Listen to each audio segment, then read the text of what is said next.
Más o menos, ¿cuántas personas son? ¿Saben más o menos? Ahí 150 más o menos. 150. Bien. sí, al principio un día éramos 193 más o menos, creo que fue el máximo, y después algún Pero eso otro fue día. el primer día, pero después va bajando siempre, por eso les contaba más o menos. Bien. Profe, consulta, ¿tiene idea de cuándo la fecha de los parciales?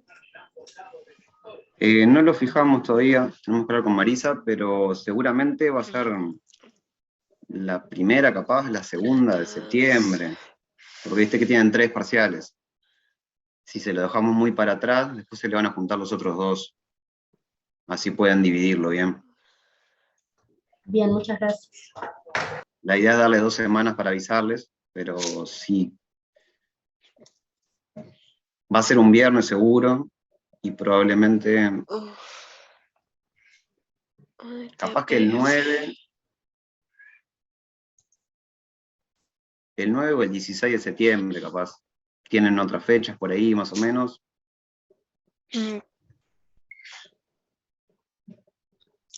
No, el 9 estaría bien, o 16, no sé cómo 9 quieran. o 16, sí, para El mí 9, también. el 9 quizás sería mejor. Sí. Sí, para mí Seguramente, también. digo, lo hablamos con Marisa, Marisa es la encargada, pero seguramente va a andar por ahí. ¿Ah? Es en el horario de clase. Y bueno, en realidad no sé ahora, no sé para este semestre si va a ser por EVA, creo que el primero es por EVA, y después los otros 2 capaz que no, pero el primero va a ser por EVA seguramente, y va a ser en el horario de clase y las 2 horas. Creo que el último es presencial, profe. Profe, los Capaz. dos primeros son online para los de distancia y el último sí presencial. Bien. Si les digo, les miento la verdad ahora, porque no lo sé. Pero Profe, este primero casi seguro que sí. Después ¿qué los otros 2 modalidad, supongo que no. qué modalidad piensa que puede llegar a ser? No, el primero por eso, el primero seguramente va a ser por EVA, una múltiple opción. Una respuesta correcta, 4 opciones. Son preguntas cortas y no va a ser difícil. Te quiero esperar un poquito porque cuando comparto la pantalla después no veo que hay gente pidiendo, por eso. Pero fue una consulta. La Dime. última vez íbamos a hablar con la doctora Leroy, que íbamos a dar hoy fuentes. Y ahora veo que usted va a dar la Las daba. Seleccionar licencia. Seleccionar licencia María, capaz que con el coso muteado. ¿Qué tal? Ay, Buenas noches. Perdón, profesor, tenía el micrófono encendido, perdón. Ahí va. No, como le consultaba, creo que hoy vamos a dar fuentes. Me pidió que diera tratados, etapas de los tratados. Capaz que Fuentes lo iba a dar el miércoles, pero me dijo que no pudo dar clase. Capaz que lo deja para el lunes. No me dijo. Es decir, esta parte Genial. es parte de las fuentes, igual, digo, está dentro. Sí. No es Profesor. el enfoque que le vamos a dar, pero en sí los tratados son las fuentes del derecho internacional, por excelencia además, digo. Sí. Profesor, yo hice el trabajo de las etapas de formación de estos tratados y lo subí a EVA, creo que era así, Bien. ¿no? Subirlo ahí, Sí. está pronto, está. Hay una tarea, la subiste ahí en la tarea. Sí, en tarea y ¿Ah? subí trabajo, me quedó en verde, así que supongo que lo hice bien. Bien, ¿lo subiste en PDF? Sí, en un PDF, sí. Bien, además. Profe, Y la después nota, ¿Por grupo o lo subimos cada uno? ¿Cómo? Si lo ¿Lo hacen en sube grupo, uno por no, grupo? uno solo. Sí. Está. Pongan el nombre de todos, la cédula, y tan. Tienen profe, tiempo ¿la hasta nota de ese mañana. trabajo se toma como oral? Sí, es como participación en clase. Le La idea decía, es profe, que vayan perdón, sumando. ¿sí o sí tiene que ser en PDF? Te agradezco si era en PDF porque si Porque lo lo vuelvo a mandas en subir. No, está, digo, si lo mandaste en otra cosa no pasa nada. Pero si pueden, aprovecho, háganlo en PDF, me queda más cómodo para leerlos y que no se desconfigure todo por eso. Bien. ¿Qué tal? Buenas noches. Buenas noches, ¿cómo estás? Buenas Bien, ¿y noches, vos? ¿Todo María bien? Rosa me dice que lunes y miércoles da fuentes. Ah, bien. Para la compañera que estaba preguntando ahí. Que ya salen de la duda. Profe, el miércoles es 24 de agosto, ¿tendremos la clase completa? Para saber nomás. ¿Es feriado el 24 de agosto? No, no O es sea, el feriado, para nada. El feriado es el 25. Entonces la nostalgia, Pero profe. es previa. Una pregunta con mucha picardía. Supongo que sí. Previa a un Gloria viaje. se quiere ir a hacer nostalgia. Claro, obvio, como los viernes a la noche. Sí, Supongo sí, me que tengo que hay organizar, entonces yo quiero saber si Tendrían que hablar con la profe. me perderé un pedazo Y de repente de la hacen clase. algo como hicieron conmigo, de salir antes, un poco antes. Yo no cumplí. ¿Cómo? ¿Cómo, profe? Que de repente hacen un acuerdo como el que hicieron conmigo, de salir antes, pero yo no cumplí. Ese es el detalle. Entonces viene con efecto retroactivo, porque es doble. Por mi culpa. Por mi Claro, culpa. por su culpa no tenemos que ir 2 veces antes del miércoles. Claro. ¿No, verdad, Vicky? Obvio. Yo el miércoles trabajo hasta las 7 de la tarde y me voy de viaje a las 11. Imagínense que voy a estar con la cámara apagada, de última, si de clase estaré. Fuentes, a ver, me dice Marisa, fuentes y normas de use cautions. El lunes y el miércoles. Está fantástico. Buenas noches. Ana, ¿cómo está la profesora del golpe? Está mejor. Está mejor. Pasa que ella tenía unas cirugías y bueno, entonces ahí fue que se preocupó más, ¿no? ¿Con quién estoy hablando? Ayelem Chanibeli. Muchas gracias.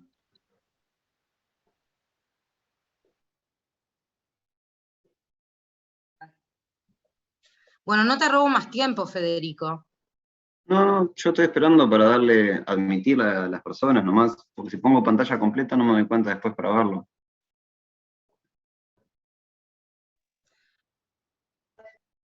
Y como me dijeron que más o menos hay como 150, estoy esperando un poquito más. Por eso.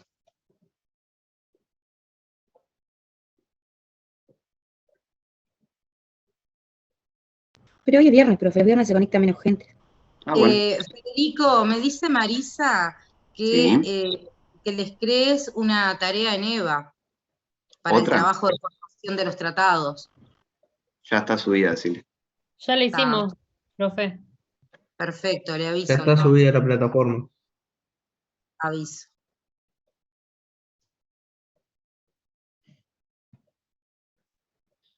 Bien. Igual es hasta las 12, ¿no, profe? Porque yo la voy a subir ahora después cuando termine. Sí, mi idea fue ponerlo hasta las 12 de mañana, capaz que lo puse mal, Porque sí. yo no Fíjate entendí por si las era dudas hasta que las 12 de hoy, porque la iba a subir ahora cuando termine. Mi idea es que sí, se quedó mal. Me parece que faltaban 3 horas, profesor, algo así cuando yo confirmé, yo lo subí ayer, pero confirmé hoy que me hubiese quedado bien, creo que faltaban 3 horas. Sí, creo que faltaban unas horas. Después lo extiendo hasta mañana, hasta la medianoche de mañana. Yo le agradecería un montón porque trabajé hasta más tarde, recién pude conectarme y tengo que terminarla todavía. Lo ponemos, la idea era hasta mañana, capaz que le erré en el horario, pero hasta mañana a la medianoche. Entonces podemos hasta mañana, entonces. Gracias. Sí. Muchas gracias. Bien, pues. Bueno, vamos a comenzar no con fuentes, como me preguntaban, sino con tratados, y con lo que vamos a ver de tratados es las etapas de formación, qué es un tratado, terminación de los tratados, nulidad, efectos de los tratados, vamos a ver un poco de eso. ¿Sí? Ya Marisa supongo que algo más o menos les habrá dicho de tratados, que saben qué les parece que es un tratado. Sin miedo, si le agarran no pasa nada, así que... Son acuerdos de cooperación o de coordinación entre sujetos de DIP. Bien, sí. entre todos los sujetos de derecho pueden firmar tratados. No, entre los Para estados. poder hacerlo. ¿Cómo? ¿Quién dijo algo? A ver. Entre los estados, son acuerdos entre los estados y además son fuentes del derecho internacional público. Los tratados son fuentes. Fuentes formales. Bien, eso está bien. Y lo que les pregunto es, ¿quién?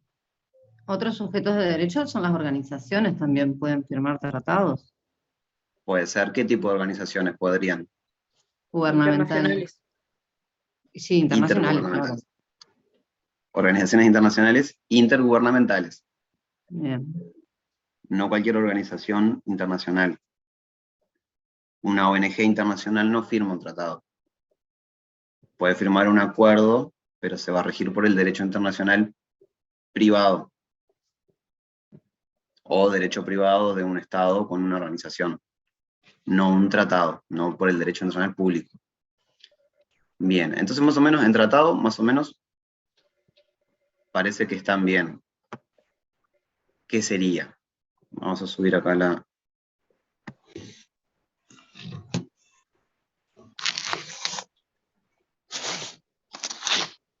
Si voy a abrir pantalla y no voy a ver si me piden conectarse. Si ustedes ven que algún compañero les pide, me avisan, cierro y les trato de que entren, ¿está? Bien, etapa de formación. Lo que vamos a ver está en este material. Primero el tomo 1, el capítulo 5 de Arecha, el libro del curso.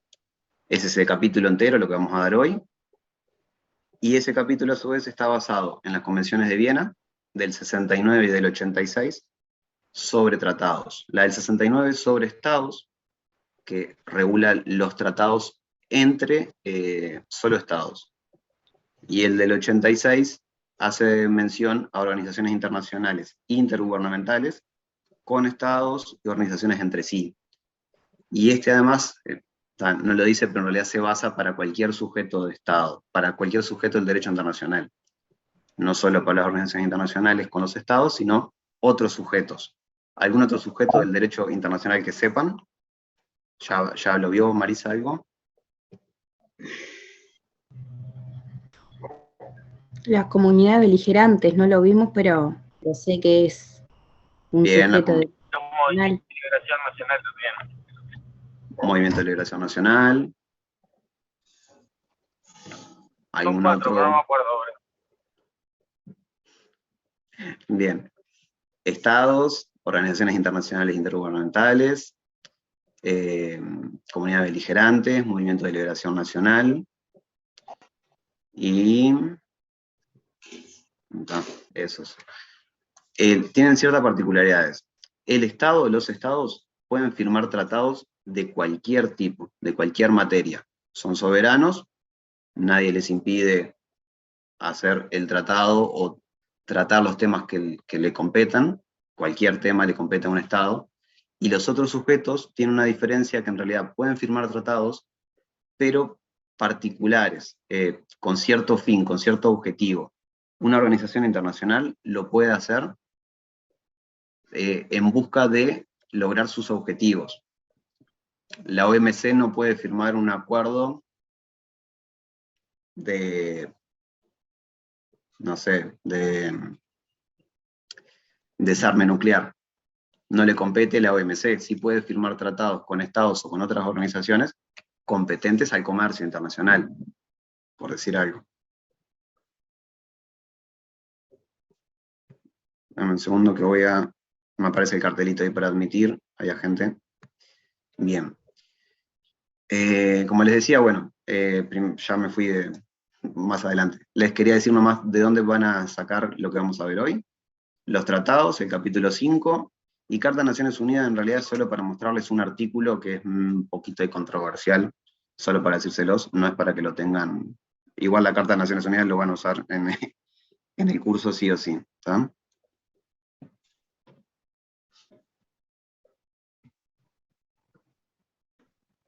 Bien. Tratado. Ya les pregunté más o menos qué es lo que les parece que es. Y por una definición que encontramos es una concordancia de voluntades entre sujetos del derecho internacional público destinado a producir efectos jurídicos. Y a su vez tiene que estar regido por el derecho internacional público. No es un acuerdo de partes de sujetos internacionales que está regido por otro derecho, por derecho interno o derecho privado internacional, como podría ser un acuerdo entre dos estados sobre una materia comercial, pero por ejemplo, un acuerdo de compra de petróleo, por decir algo. No es derecho internacional público, es derecho internacional privado en ese caso. Por más que los actores que lo firman son sujetos del derecho internacional público. ¿Tá? ¿Qué les parece un tratado? ¿Tiene que estar escrito o no? Para ser considerado un tratado. Respecto a eso, De a uno, Flores.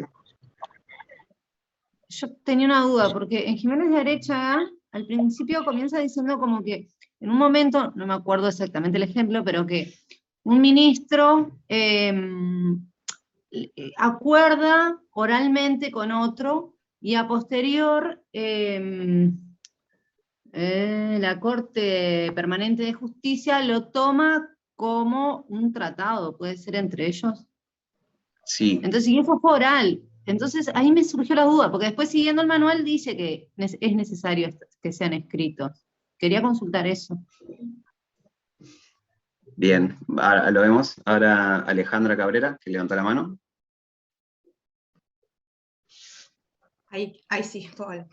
No, que los tratados pueden ser escritos o también verbales, en forma simplificada. Lo que sucede es que por regla, es decir, no hay, son generalmente entre estados o entre organizaciones internacionales se hacen por escrito. Se da el carácter de lo que se llama la solemnidad, pero no se exige que deben ser, no hay en ningún lado que deben ser escritos, por lo tanto está que, si bien es la regla en la práctica, pueden ser escritos o verbales. Eso es parte de lo que yo entendí de lo que, bueno, fui leyendo un poco acerca de los tratados. Sí, estaba muy acertado. Sí, dame un segundo para que Victoria Jerez haya levantado la mano. Sí, profe. No hay, como dice la compañera, no hay nada establecido de la obligatoriedad de lo escrito, pero lo que pasa es que tampoco sé que haya existido un tratado al que te refieras a un tratado que no haya sido escrito. Sí, ahí lo dijo la facilita, o sea, la parte escrita es una etapa post negociación, o sea, primero se hace la negociación, que sería verbal o no sé si escrita, y luego se lleva al papel. Y después hay una etapa de ratificación que me parece que si no existiera el texto, los estados sería difícil que ratifiquen ese tratado. Bien, sí. Sí, está todo muy cerca de lo que están diciendo, de lo que está diciendo Victoria, de lo que dijo la compañera anterior. Tiene que haber algo escrito, no significa que esos sean escritos. Puede ser una minuta de una conversación o de un acuerdo verbal, mientras esté en una minuta, certificada, por lo menos con una firma. No tiene la solemnidad de un tratado escrito, pero es un tratado. ¿Tá? Sí, no es necesario, es decir, es necesario que esté escrito para el registro, para poder avalarlo después, pero no es necesario que sea el tratado escrito con la forma habitual de un tratado, para ser considerado un tratado. Siempre y cuando sea entre dos sujetos del derecho internacional público y produzca efectos jurídicos, es considerado un tratado. ¿Tá? Que genere una obligatoriedad entre los estados, entre los sujetos. ¿Tá? Ahí sí. Y ahora levantó la mano Gonzalo. Gonzalo Fernanda. Sí, un tratado escrito es un medio de prueba de existencia, de autenticidad. Por eso es que es fundamental, ¿no? Que esté escrito. Adquiere una relevancia probatoria. Y Exacto. no da lugar a dudas en caso que fuera un verbal y una simple minuta.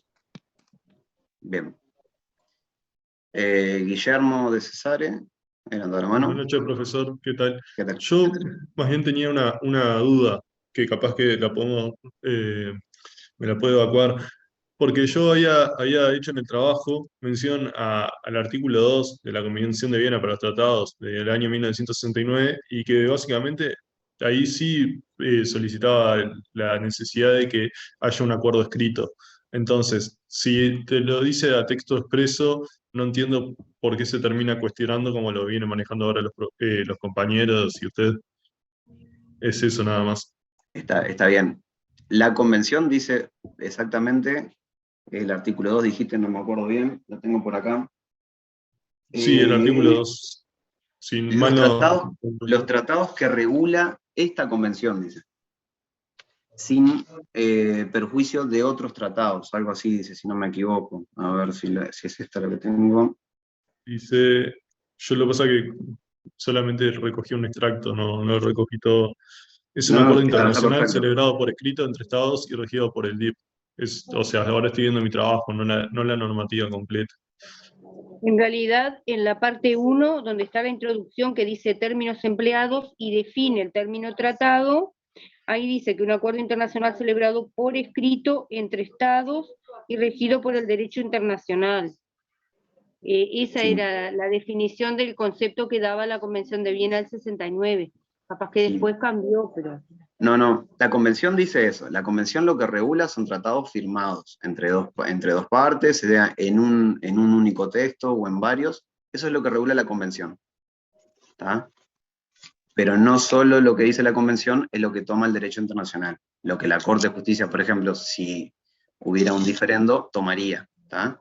Por lo general son escritos, y eso es lo que regula la convención. ¿Tá? No significa que los tratados sean exclusivamente lo que regula la convención. Claro, sí, yo lo que vi es que eran los que estaban por escrito en sí, son los que regula la convención. Los otros quedarían fuera del ámbito. Exacto. Se pueden modificar o extinguir también por la convención. Perdón, no escuché. Se pueden modificar o extinguir los tratados por la convención. Sí. Del 79 y del 86 también. Perfecto, sí, te adelantaste un montón, pero sí, lo vamos a ver. Es parte, gracias, está perfecto. Gabriela Gileif, perdón.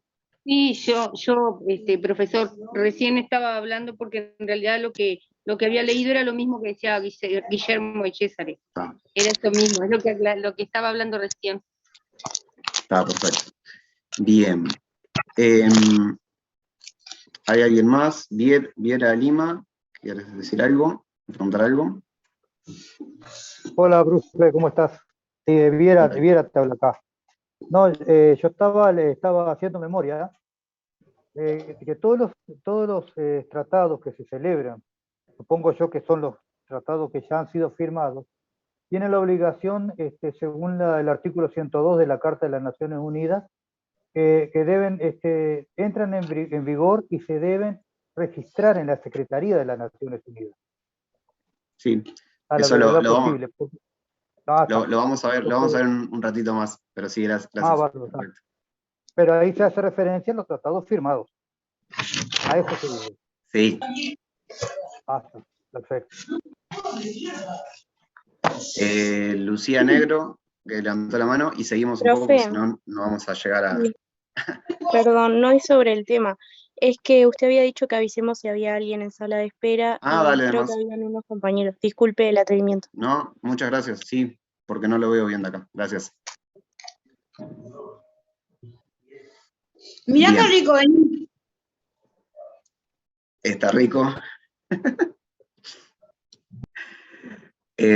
Bueno, continuamos. Lo que les digo, los tratados, por norma, están escritos, pero se puede aceptar que no estén escritos formalmente, sí que estén en una minuta, para que sean válidos, siempre y cuando generen o produzcan efectos jurídicos. ¿Tá?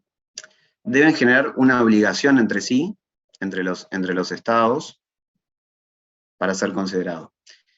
El jus ad tractatum, que es el derecho a firmar un tratado, esto lo tienen todos los sujetos del derecho internacional público. Como ya les mencioné antes, los estados es totalmente abierto, y los otros sujetos dependen de su objetivo. Por ejemplo, una comunidad beligerante, que todavía no lo hemos visto, pero lo van a ver, Una comunidad beligerante, como para facilitarles, como un movimiento revolucionario que toma una parte de un país que está en una guerra civil, domina una parte del territorio, y esa parte del territorio obviamente que tiene su economía, tiene su población, tiene sus actividades. Entonces normalmente esas comunidades pueden firmar tratados con otros estados interesados en ese territorio. Por ejemplo, no sé, Artigas, hay una comunidad beligerante, hay muchos ciudadanos brasileros, firman un tratado con Brasil por acuerdos de protección de sus nacionales o protección de sus inversiones, por ejemplo. ¿Ah? Es algo así, igual eso se va a ver, y se va a ver específicamente lo que hacen las comunidades beligerantes. Es como para darles un pantallazo nomás. Bueno, después obligatoriedad, los estados tienen que sentirse obligados por ese tratado, si no, no tiene validez. ¿Ah?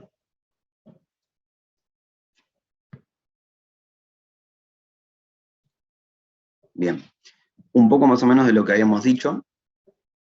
Clasificación, stricto sensu, son escritos en un instrumento único, son los tratados convencionales, los que hablan las convenciones del 69, del 86, formales, con un articulado, con las firmas, con todo, que pueden ser en un solo instrumento o en varios, porque normalmente vienen con anexos o vienen con el preámbulo, que sirve para después interpretar a los tratados. No es solo el articulado, sino que siempre hay un margen amplio de interpretación. Esos son los de stricto sensu, que son los que vamos a ver, más que nada. Están normalmente sujetos a ratificación, ya vamos a ver lo que es la ratificación, y vamos a ver las etapas exactamente, que es lo que nos interesa más en esta clase. Y después están los otros simplificados, que es lo que más o menos habíamos hablado recién, que entró ahí en discusión por todos, que pueden ser escritos, pueden ser verbales, con una minuta, pero bueno, pueden llegar a hacerlo. Pueden constar de varios instrumentos, es como más laxo.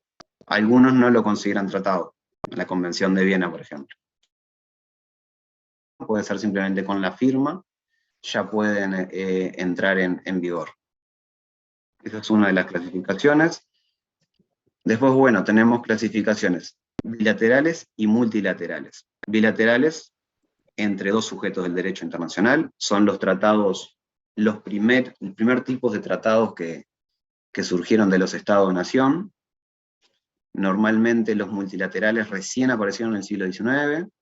Anteriormente, aunque varios estados quisieran hacer un tratado en conjunto, normalmente lo que hacían era firmaba Uruguay con Argentina, Argentina con Brasil, Brasil con Uruguay, hacían distintos tratados y los firmaban bilateralmente. ¿Tá?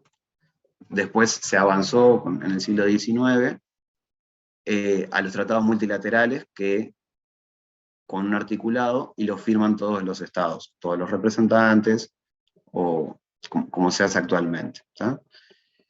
Normalmente los multilaterales son generales, abarcan un rubro infinito de actividades, de objetivos. Después hay de interés restringido, que puede ser, por ejemplo, un tratado, un TLC, ahora que estamos con China, que lo van a haber escuchado muchas veces. De un interés restringido puede ser sobre contaminación, sobre lo que se les ocurra. Pueden ser restringidos también, no solo por la especificidad del tratado, sino pueden ser restringidos al ámbito, a los sujetos que lo pueden firmar, que pueden ser partícipes. Ahí encontramos algunos abiertos, otros cerrados y otros mixtos. Los abiertos, abierto a todos los sujetos, normalmente se habla de estados, en este caso, abierto a todos los estados, sin condiciones, o con condiciones mínimas, como podría ser en este caso la Carta de Naciones Unidas, que en realidad tiene una restricción, que es el interés de mantener la paz internacional. Si es un país que no está comprometido, no podría ser parte de Naciones Unidas. Después están los cerrados exclusivamente, que son para los estados firmantes, estados, organizaciones, lo que sea, firmantes, y no está abierto a otros estados, que normalmente generan organizaciones internacionales regionales, normalmente. Un tratado cerrado puede ser la Carta Constitutiva de la OEA, del Mercosur, de ALADI, ASEAN, de cualquier tipo. OTAN, que está todos los días en la prensa, es restringido, cerrado. ¿Tá? Para ser miembro de la OTAN tenés que estar cerca del Océano Atlántico Norte, por ejemplo. Después los mixtos es un poco permeable. Normalmente se permite el ingreso de otros estados, pero que deben cumplir ciertas condiciones y deben ser aceptados por los estados ya partícipes.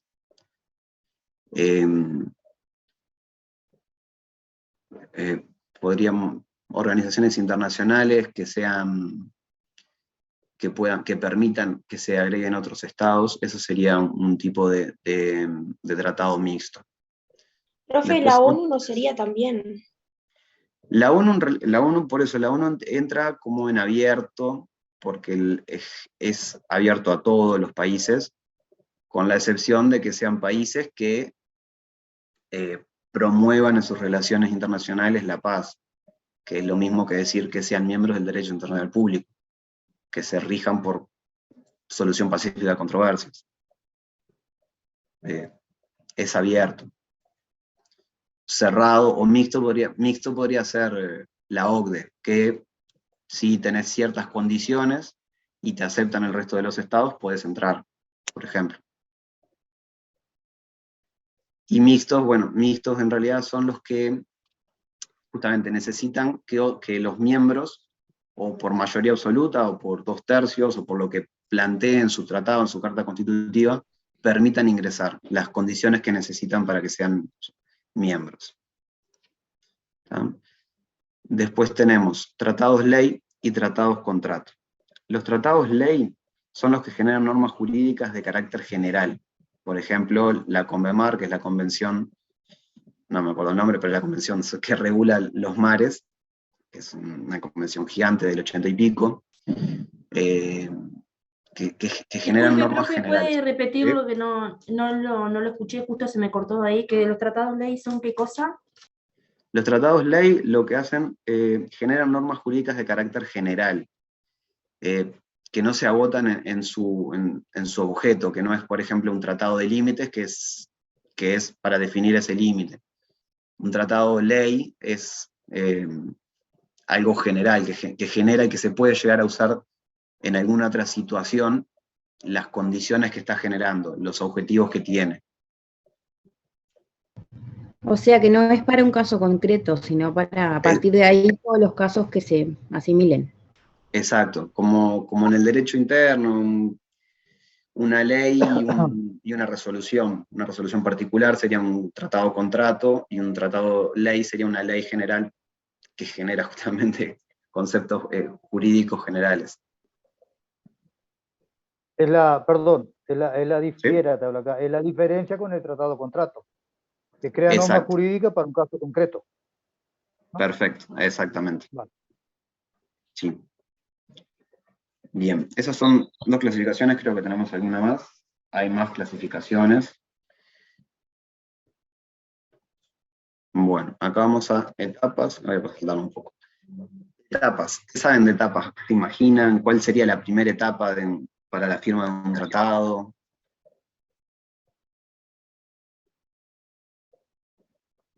Alejandra, levantes la mano. Sí, la primera etapa es la negociación. Y no porque lo oí, sino porque lo... Para poder los estados, las organizaciones llegar a elaborar un texto, primero tienen que negociar acerca de las cláusulas o el contenido que le van a dar para formar un texto, ¿no? Y para eso tienen que ir negociando, bueno, yo quiero proponer tal cosa o dar tal algo, y tú que me vas a, bueno, según de lo que trate contrato, es un ida y vuelta. Como cuando a nivel, digamos, comparado como cuando vamos a hacer determinado contrato, que lo primero que hacemos es establecer, bueno, las cláusulas, ¿no? Ver cómo lo vamos a elaborar el texto, ¿no? Bien, perfecto. Pablo Lieberman. Sí, agregar que... Hola. Sí, te escuchamos. porque a mí se me entrecorta a veces, no, agregar que la negociación, como dice la compañera, es un medio de solución de conflictos y que lo que intenta llegar es a un acuerdo que le satisfaga a las dos partes. Cuando esta primera etapa, en realidad, lo que los estados o las organizaciones internacionales que participan de este futuro tratado intentan solucionar los conflictos que tienen, que pueden ser económicos, que pueden ser de comercio, que pueden ser, bueno, de luchas sociales, lo que fueran, mediante la negociación, que es un medio de comunicación y de compartir soluciones y noticias, van llegando a esas cláusulas que le van a permitir plasmar en un tratado. Bien, muchas gracias. Dayana Silva, creo que es la segunda que levantó la mano. Hola, perdón que estoy sin cámara. Lo que había leído como primera etapa era una prenegociación, ¿no? O sea, elegir dentro de cada estado quién va a ser el que elija, el que dirija todo ese tratado. ¿Cómo? A ver. Leí un autor que se llama Sinclair, que decía que dentro de cada estado tenían que elegir al representante. Dentro de cada estado tienen que elegir al representante. Quién va a manejar todo ese tratado internacional. Bien, sí. ¿Quién representa al Estado en un gobierno democrático? ¿Quién representa en el exterior al Estado? El canciller. ¿Quién es el representante en Uruguay El del presidente. Estado? El presidente. Ahí va. Exacto. Eso lo vamos a ver después, pero ya que lo dijo Dayana, no lo vamos a ver en esta clase, eso se ve después. El representante del Estado, sí, es el Poder Ejecutivo, el jefe de Estado, que en nuestro caso además es el jefe de gobierno. En otros casos no, en una monarquía, por ejemplo, el jefe de Estado no es siempre el jefe de gobierno, pero es el jefe de Estado, el jefe de gobierno, después el canciller, después vienen las misiones diplomáticas, el embajador, y así sucesivamente es como la escala que representa al Estado en el exterior. No tiene que ver bien con esto, pero ya se los digo. ¿Quién representa al Estado? Lo elige cada Estado porque cada Estado es soberano.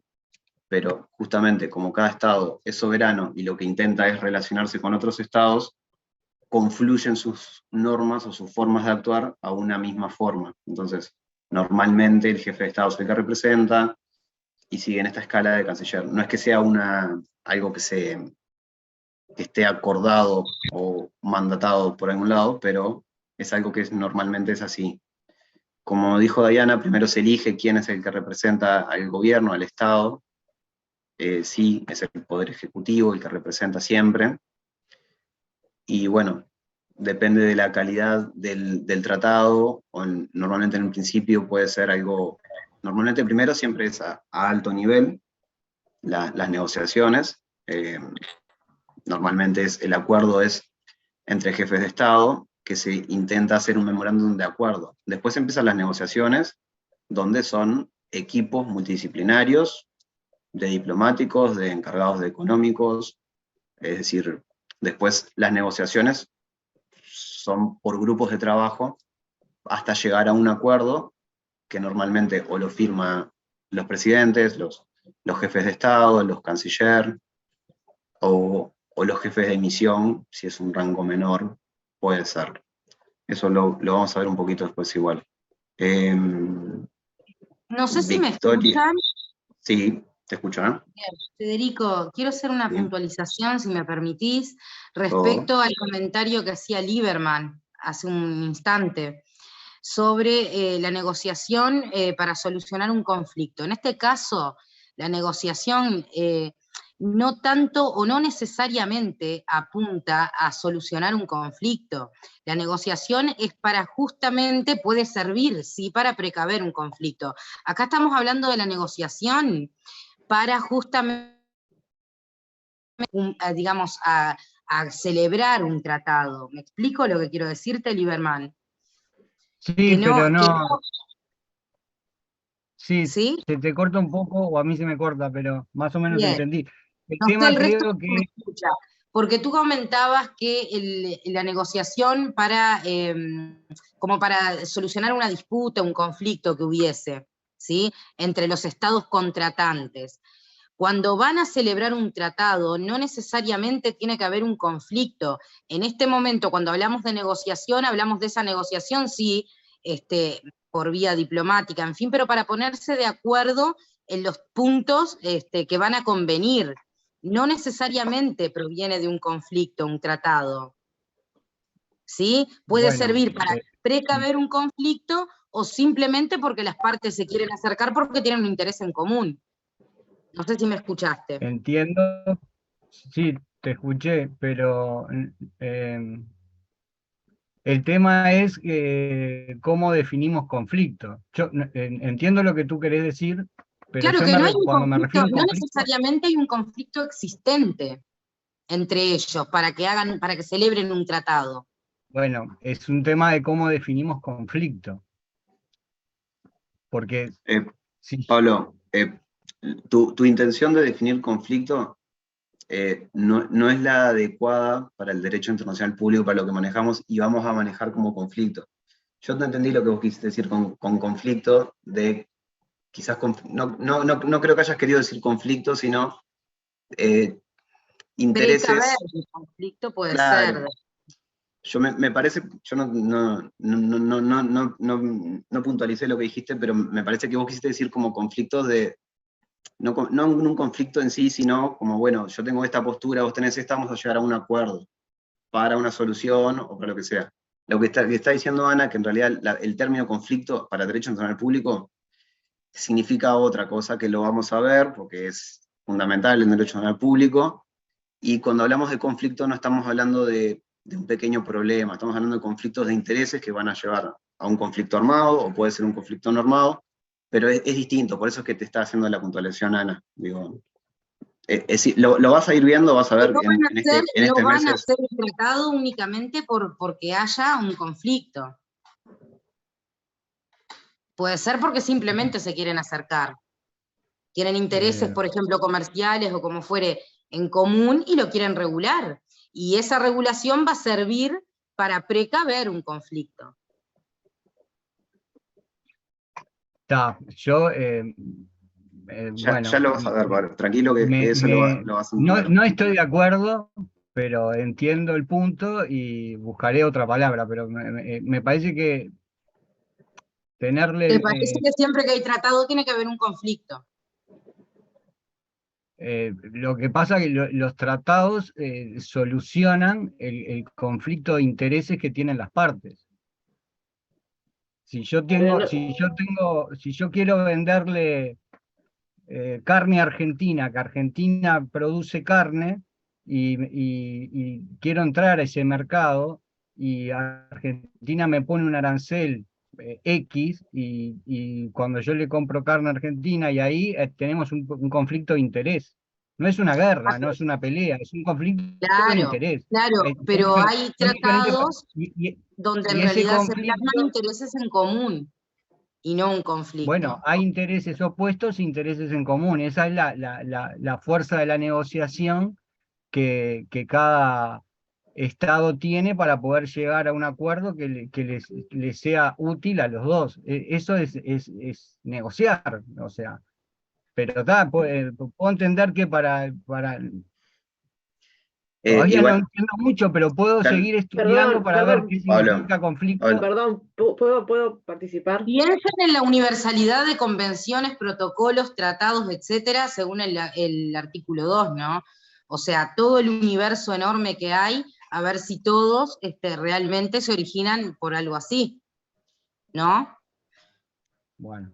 Claro, hay tratados simplemente que son de cooperación cultural, cooperación económica, militar, que tienen un objetivo en conjunto y no muestra una controversia entre los estados, una cooperación de cualquier tipo, directamente. Comercial igual un TLC no es que sea encontrado, por más que después encuentres que, bueno, yo te quiero vender lana y vos me querés vender leche o lo que sea, pero puede ser que en realidad lo necesites. Es decir, yo le quiero vender leche a Argentina y Argentina necesita venderme a mí pan y yo necesito ese pan. Entonces no es que haya un conflicto de intereses. Pero ya lo vas a ver, Pablo, y vas a ver que después conflicto tiene otras Después se va repercusiones. a sacar las propias conclusiones. Claro, por eso. El reconocimiento de determinados documentos como válidos también. No hay un conflicto, yo qué sé. El documento para viajar es un pasaporte, pero yo qué sé, acá entre los países vecinos viajamos con cédula. Y bueno, eso se reconoció la cédula para viajar. Y eso calculo que habrá sido objeto de un tratado, de un acuerdo, de algo, y no hubo ningún conflicto. Exacto, sí. Profesor, perdón, ¿puedo contarle algo? Igual acá creo que es otra etapa. Estamos hablando de la etapa de negociación de la formación de los tratados. Es otra, me pareció que era otra etapa, distinta a lo que hablaba el compañero. ¿Al compañero último? No, a Lieberman, lo que decía recién. Me parece que era como otra etapa. Estamos hablando de la negociación de la formación de los tratados. Claro, que es distinto a la negociación como modo de solución de controversias. Exactamente, a eso es lo que yo le quería decir. Es otra etapa distinta y una es cosa un medio de solución pacífica de controversias. Otra cosa es la negociación para la celebración de un tratado. Aparte que esta instancia ya se da cuando existe el tratado, y nosotros estamos hablando de la formación de los tratados. La controversia se da cuando ya existe un punto de conexión. Y lo que le iba a agregar era que tenía que, bueno, para la formación de los tratados se elaboran por escrito, que es lo que había leído, que siempre se elaboran por escritos, y que después lo que se daba, que era la adopción del texto, que ahí vi que cuando habían cuando era multilateral, lo que sí tiene que ser unánime las decisiones, para que se tome el texto, que se elija el texto, tiene que estar todos de acuerdo. No. Te corto ahí para que no quede. No, si es un tratado bilateral, obviamente que tienen que estar de acuerdo los participantes. Si es multilateral con pocos estados, normalmente tendrían... partes, ¿no, profesor? Si ponele que son 5 o 6 estados, 10 estados, tienen que estar todos de acuerdo, si no, no tendría mucha validez. Si hablamos de una multilateral, si es un tratado multilateral muy amplio, como una organización internacional grande, ahí sí hay ciertas... mayoría las 2/3 partes, ¿no? Normalmente si es una conferencia internacional serían las 2/3 partes, si es en una organización internacional puede ser es lo que se estipula en su órgano, por ejemplo si es en la Asamblea General, 50+1, si es en otra tipo de asamblea, si es, depende del... 2/3. 2/3 puede ser, pero eso es algo que lo establece la convención o se pauta. Pero después puede ser lo que pauten las organizaciones internacionales en las que se encuentre. Puede ser que se haga por cierta cantidad, o no necesariamente todos. Es como si fueran unos amigos que se van a juntar el sábado, son 20 amigos y 10 acuerdan, dicen nos juntamos el sábado, y otros dicen no puedo. Bueno, capaz que hay 8 de los que dijeron que 10 que sí van, y después de los que dijeron que no, 2 o 3 van, y entonces se juntan. Tiene que haber un cierto quórum para hacerlo. Cuando llegamos a esa cantidad, cuando hablamos, ahí es que se pone el artículo 9, ¿verdad? Dijo. ¿Qué dice el artículo 9? De la convención, lo que establece la cantidad de votos. ¿Cuántos? ¿Cómo tiene que ser? Sí. Por eso. Que tiene que ser, depende. Normalmente es, o lo que establece donde se hace en la conferencia ya se puede haber establecido, si es una organización internacional, tiene su tratado constitutivo y dice las pautas para adoptar ciertas resoluciones o ciertos tratados, puede ser 2/3, puede ser 3/5, puede ser mayoría, puede ser consenso, puede ser la forma que sea, ¿tá? Depende de lo que esté establecido. Si no está establecido, normalmente sí es 2/3. Bien. Gracias. A falta de algo específico, agarrás lo más amplio, que sería la convención. ¿Está? Victoria Jerez, estabas levantando la mano hace rato. ¿Quieres decir algo? Sí, no queda mucho para aportar, pero por hacer un aporte que existe un principio del derecho internacional que es que los estados tienen capacidad para celebrar contratos. Y bueno, eso va directamente de la mano con la negociación, que es el primer paso de la primera etapa para celebrar el contrato. Exacto, eso nomás. sí, bárbaro. Pacta sunt servanda es esa capacidad de los estados para firmar tratados. Rodríguez, perdón, ¿querías decir algo? Gracias, Victoria. Perdomo, Andrea. No. Perdón, Federico, creo que quisiste decir ius tractatum.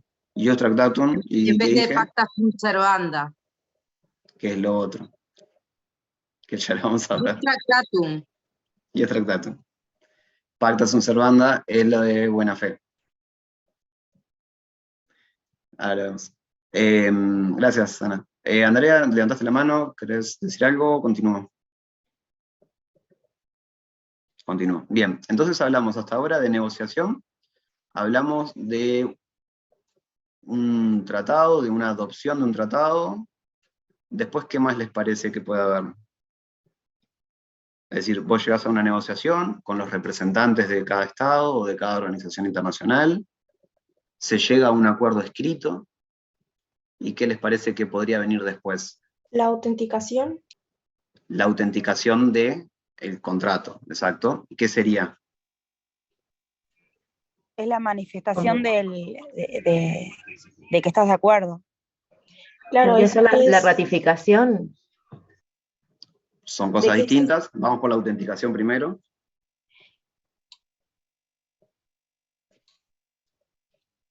Pero el segundo paso no es la adopción del texto, profe.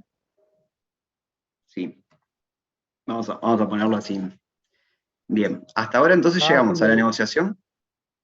La negociación dijimos que lo pueden hacer, que lo van a hacer los representantes de los estados y de las organizaciones internacionales. El representante es el jefe de estado, jefe de gobierno, cancillería, diplomáticos.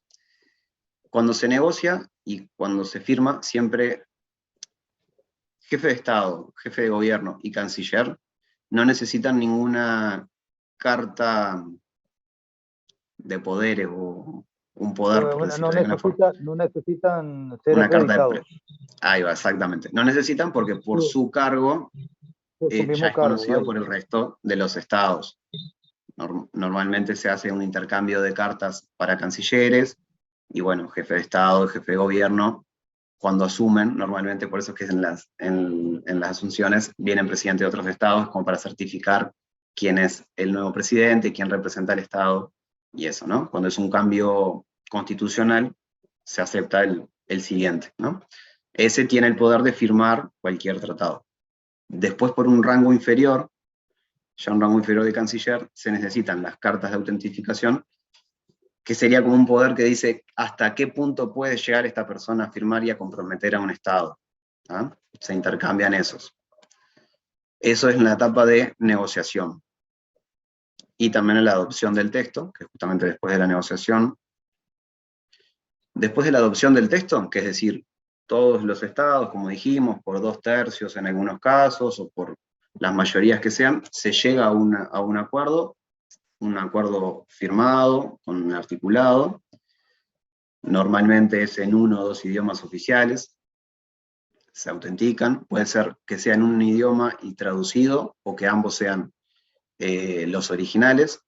Y ahí viene la etapa de autenticación, que la etapa de autenticación es cuando se firma. Normalmente lo firman los estados, firman las personas que están en esa asamblea o en esa reunión, lo firman. Y esto trae ciertas consecuencias, la autenticación de un estado. Es un compromiso de la autenticación. ¿Saben o les parece qué podría ser, qué efecto tendría la autenticación? Creo que... El efecto de la obligación. Legitimidad. Y la obligatoriedad también, que a partir de ese momento los estados tienen que obligarse a cumplir con el mismo. sí tienden a obligarse, lo que sí deviene de la autenticación es que deben actuar de buena fe a esa firma. Eso quiere decir que no pueden actuar en contra del objetivo de ese tratado. No tienen por qué ya llevar a cabo las pautas del tratado, pero no pueden ir en contra de ese tratado. Es decir, no sé, si de acuerdo, no sé, algo arancelario, por ejemplo, acuerdo con Argentina que vamos a bajar los aranceles en un 30%. Mientras yo autentiqué y después las siguientes etapas, no puedo ir y subir los aranceles para después acordar que los bajamos en un 50%. Eso es actuar de mala fe. Eso es lo que no se puede hacer. No significa que cuando autentique ya bajé los aranceles. Simplemente mostrás un compromiso con ese acuerdo, actuás de buena fe y tratás de que se llegue a ese objetivo que vos acabas de acordar. No podés ir en contra de ese objetivo. No podés actuar, no sé, firmar un acuerdo no sé, un acuerdo militar con un Estado que es enemigo de otro Estado y después venderle armas al otro Estado. Ese tipo de cosas que no vayan en contra. ¿Tá? Y ahí ya veo que levantaron la mano. Guillermo, levantaste primero, creo. ¿Qué tal? Sí, no estaba viendo el orden de las manos, pero lo único que quería decir es que la autenticación no necesariamente requiere la firma. A veces, según lo que leí en Jiménez de Derecha, decía que se puede dar también en conferencias, por ejemplo, o también daba otro ejemplo más, que era acudiendo al órgano donde se hizo el tratado, y bueno, ahí sí realizó la autenticación. Eso por un lado. Bien, y en ese caso, ya que lo dijiste que estaba perfecto, ¿cómo sería la autenticación en una organización internacional, por ejemplo? Si no es con la firma de los estados. Está perfecto lo que dijiste. Sí, en ese caso sería con la intervención de los representantes que esos estados designaron. Eso es la firma, eso es la firma. Sí. Pero vos dijiste en una organización internacional no es necesario la firma de los estados. Está perfecto. Sí. Por ejemplo, bueno, la declaración en un medio de prensa de esos mismos sujetos, de ese mismo sujeto. No con un medio de prensa, ¿no? por más que esté bueno, puede ser, pero Con el no estarías presidente y el autenticando. secretario. ¿Con quién, a ver?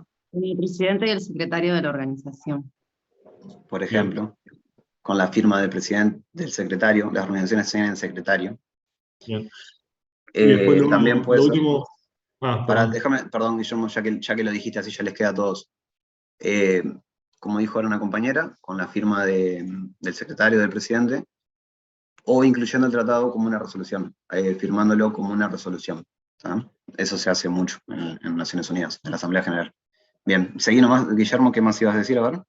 Y después lo último, con respecto a no menoscabar el tratado que las partes firman, lo que trata esa idea es justamente, no es la incorporación al derecho interno y adecuar, sino que ajustar las conductas de las partes conforme al principio de buena fe para no dañar el tratado. O sea, esa es la idea, no generar actos siguientes o posteriores que menoscaben lo pactado. Eso. Perfecto. Muchas gracias, Guillermo. Ayelen, creo que levantaste la mano. Sí, pero en realidad ya participé de otro compañero. Gracias. Y más o menos lo mismo. Bien. Gabriela.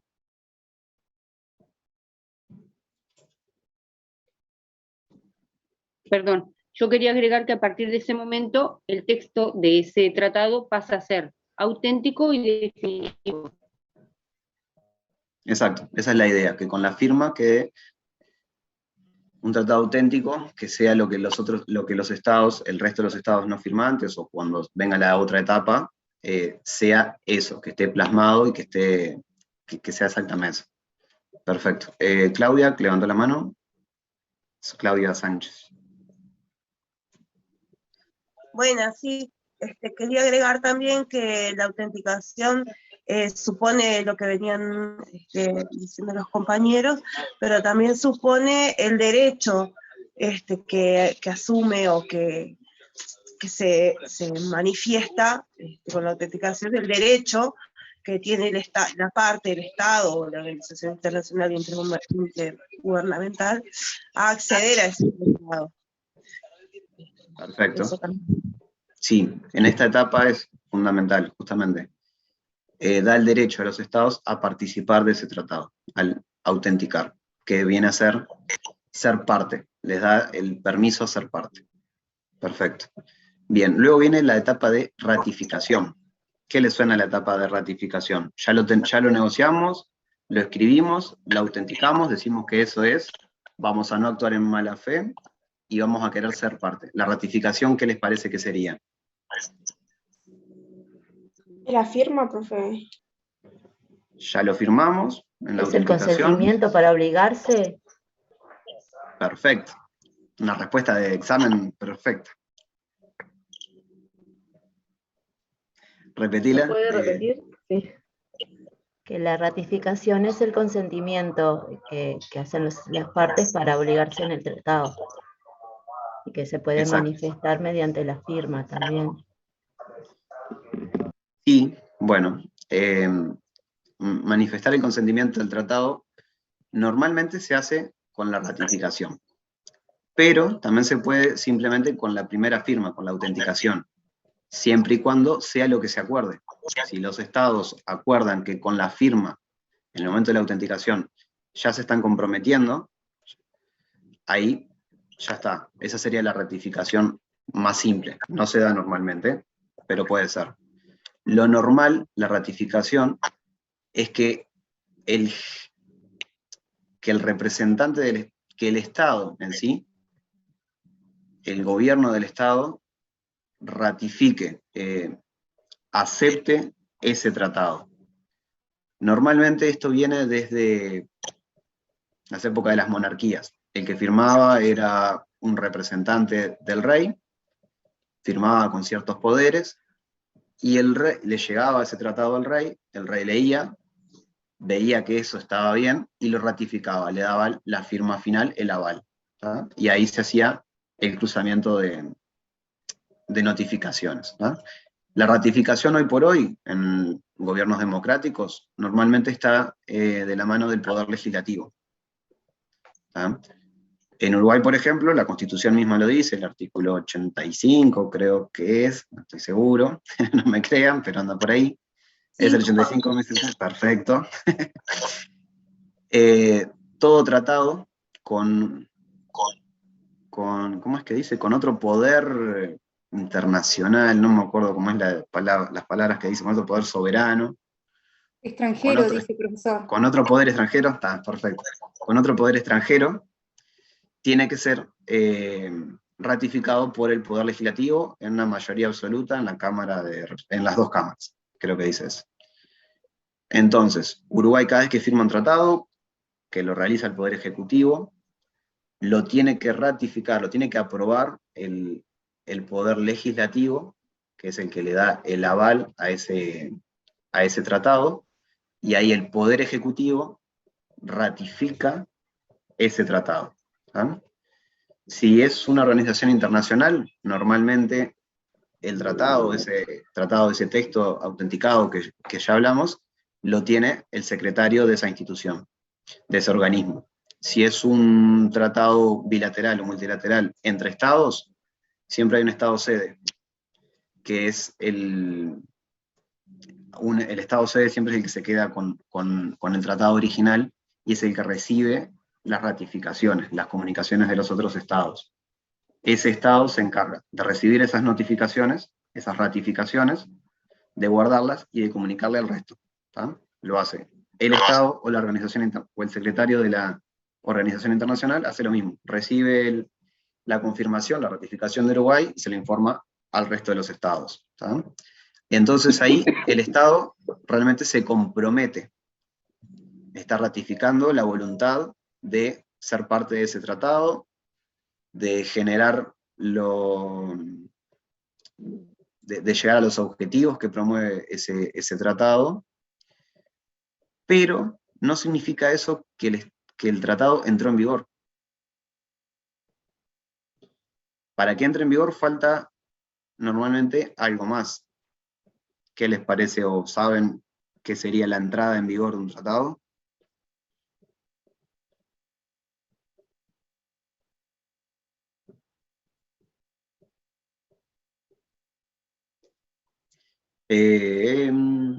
Guillermo, ¿levantaste la mano para esto mismo? No, había levantado la mano porque tenía una duda. Ah, bueno, decime. Mira, cuando la compañera habló de la forma de prestar consentimiento, ¿tá? Para la ratificación, eh, yo leí que hay diferentes formas de formar el consentimiento, y una de ellas, además de la firma, era el canje de instrumentos. La pregunta es, ¿el canje de instrumentos, qué se refiere? ¿Qué es el instrumento? ¿Es el tratado mismo? O no sé, eso cuando lo leo no lo entiendo. El canje de instrumentos es cuando justamente el gobierno ratifica ese papel, esa ratificación, esa confirmación. Normalmente, si es un tratado bilateral, hacemos un tratado con Argentina, Uruguay con Argentina, fue en Argentina, Uruguay ratifica, da esa comunicación a Argentina, Argentina cuando su parlamento lo ratifique, nos envía a nosotros el papel o como el certificado. Entendí. Ese es el canje. Es como que lo firmo yo, y una vez que yo lo firmo, se lo mando a la otra parte, también lo firma y me lo manda a mí, y quedamos con Exacto, con no el documentos tratado, iguales. ¿no? El tratado es uno solo. Lo que vos envías son las notificaciones de la ratificación. Ok, está. Yo eso no lo entendía. Profe, disculpe que lo corte, pero un compañero dijo que se le apagó la computadora y está en sala de espera para volver a entrar. Rodrigo, si no me equivoco. Bien. Gracias. Ya lo admití. Creo. Sí. Bien. Bien. Guillermo, ¿te quedó claro? Sí. Es el canje, bien. Gonzalo, creo que levantaste la mano después. Sí, no, en cuanto a la entrada en vigor, hace referencia a la fecha, que puede estar establecida en el mismo tratado, o de otro modo por los mismos estados negociadores, o otra fecha acordada, ¿no? Sí. Creo que usted preguntaba qué era la entrada en vigor, ¿no? Sí. Y cuando no se establece el consentimiento, ya de por sí empieza, como dijimos, a obligar, ¿no? Basta el consentimiento de los estados partícipes. Bien. La negociación. Muy bien, ahí manejaste el momento de entrada en vigor, el tiempo. Perfecto. Es así. Entra en vigor no solo es decir, les hago una pregunta. ¿Les parece que un tratado multilateral entra en vigor para Uruguay cuando lo ratificamos? No. ¿Cuándo entraría en vigor? Cuando se juntan el número de ratificaciones que fue establecido previamente. Ahí va, exacto. Bien. La entrada en vigor normalmente no, está establecida en los tratados siempre, y normalmente cuando es un tratado multilateral, se especifica cuando se llegue a cierto porcentaje o número de estados ratificantes. ¿Saben? Siempre se establece eso. Ahí es que recién entra en vigor. Cuando es un tratado bilateral o de menor cantidad... Es con el canje de ratificaciones, ¿no? Cuando es bilateral. Con el canje, ahí va, con el canje de ratificaciones. Por ejemplo, en Uruguay y Argentina lo firmamos, el Parlamento uruguayo lo firma y el Parlamento argentino no lo firma hasta cierto tiempo, no entra en vigor. ¿Ah? Tienen que estar las ratificaciones de los 2 estados, de los 3 estados, o en algo multilateral de varios estados. ¿Ah? Esa es la entrada en vigor. Normalmente es al cierto tiempo a los 30 días del 2/3 partes, o el cierto número. Normalmente no es por porcentaje, sino por número. Al entrar, cuando se reciba la notificación número 100, a los 30 días de recibida la notificación número 100, entrará en vigor para las partes. Y ahí sí comienza a regir los efectos jurídicos plasmados en ese tratado. ¿Ah? Ahí es cuando comienzan los estados a obligarse por ese tratado. Ya no es solo no actuar en contra de ese tratado, es decir, actuar de buena fe, sino que además ya están comprometidos y obligados, porque un tratado, recuerden que están obligados los estados a actuar conforme a lo que dice el tratado. ¿No? Gabriela Shiliev, ¿querés decir algo? Iliev, perdón. Sí, solo quería que la Convención de Viena dice, maneja los elementos, no solo la fecha, sino también la manera, que sería eso lo que estoy explicando ahora. Bien, bárbaro, muchas gracias. Bien, ahí terminamos. Bien, esa es la entrada en vigor. Entonces, estas etapas que hemos visto son las etapas que un Estado participante desde el comienzo del tratado llega a la culminación de producir efectos jurídicos en su tratado. Después tenemos otra etapa, que es la de adhesión. Adhesión la adhesión es cuando son tratados, por ejemplo, abiertos y mixtos, que otro Estado o otra organización puede ingresar a ese tratado, puede ser parte de ese tratado. El tratado ya entró en vigor, ya tiene cierto número de participantes, de Estados parte, y otro Estado que quiere ser parte, presenta su adhesión. Y ahí tiene que ser siempre escrita. La adhesión tiene que ser escrita, tiene que estar establecido en el tratado de que se pueden adherir otros estados, otras organizaciones, para que se dé. Y ahí, bueno, normalmente o tiene que pasar por un proceso, por ejemplo, la adhesión de Ucrania a la OTAN, que de hace unos meses y ha traído tantos problemas, que iba a iniciar su proceso de adhesión, que al final creo que no llegó a hacerlo, pero bueno, eso se da. La OTAN es desde el 40 y algo, 45, 50, después de la Segunda Guerra, si no me equivoco, y bueno, recién ahora Ucrania, por ejemplo, iba a incluirse, iba a adherirse, por decir algo.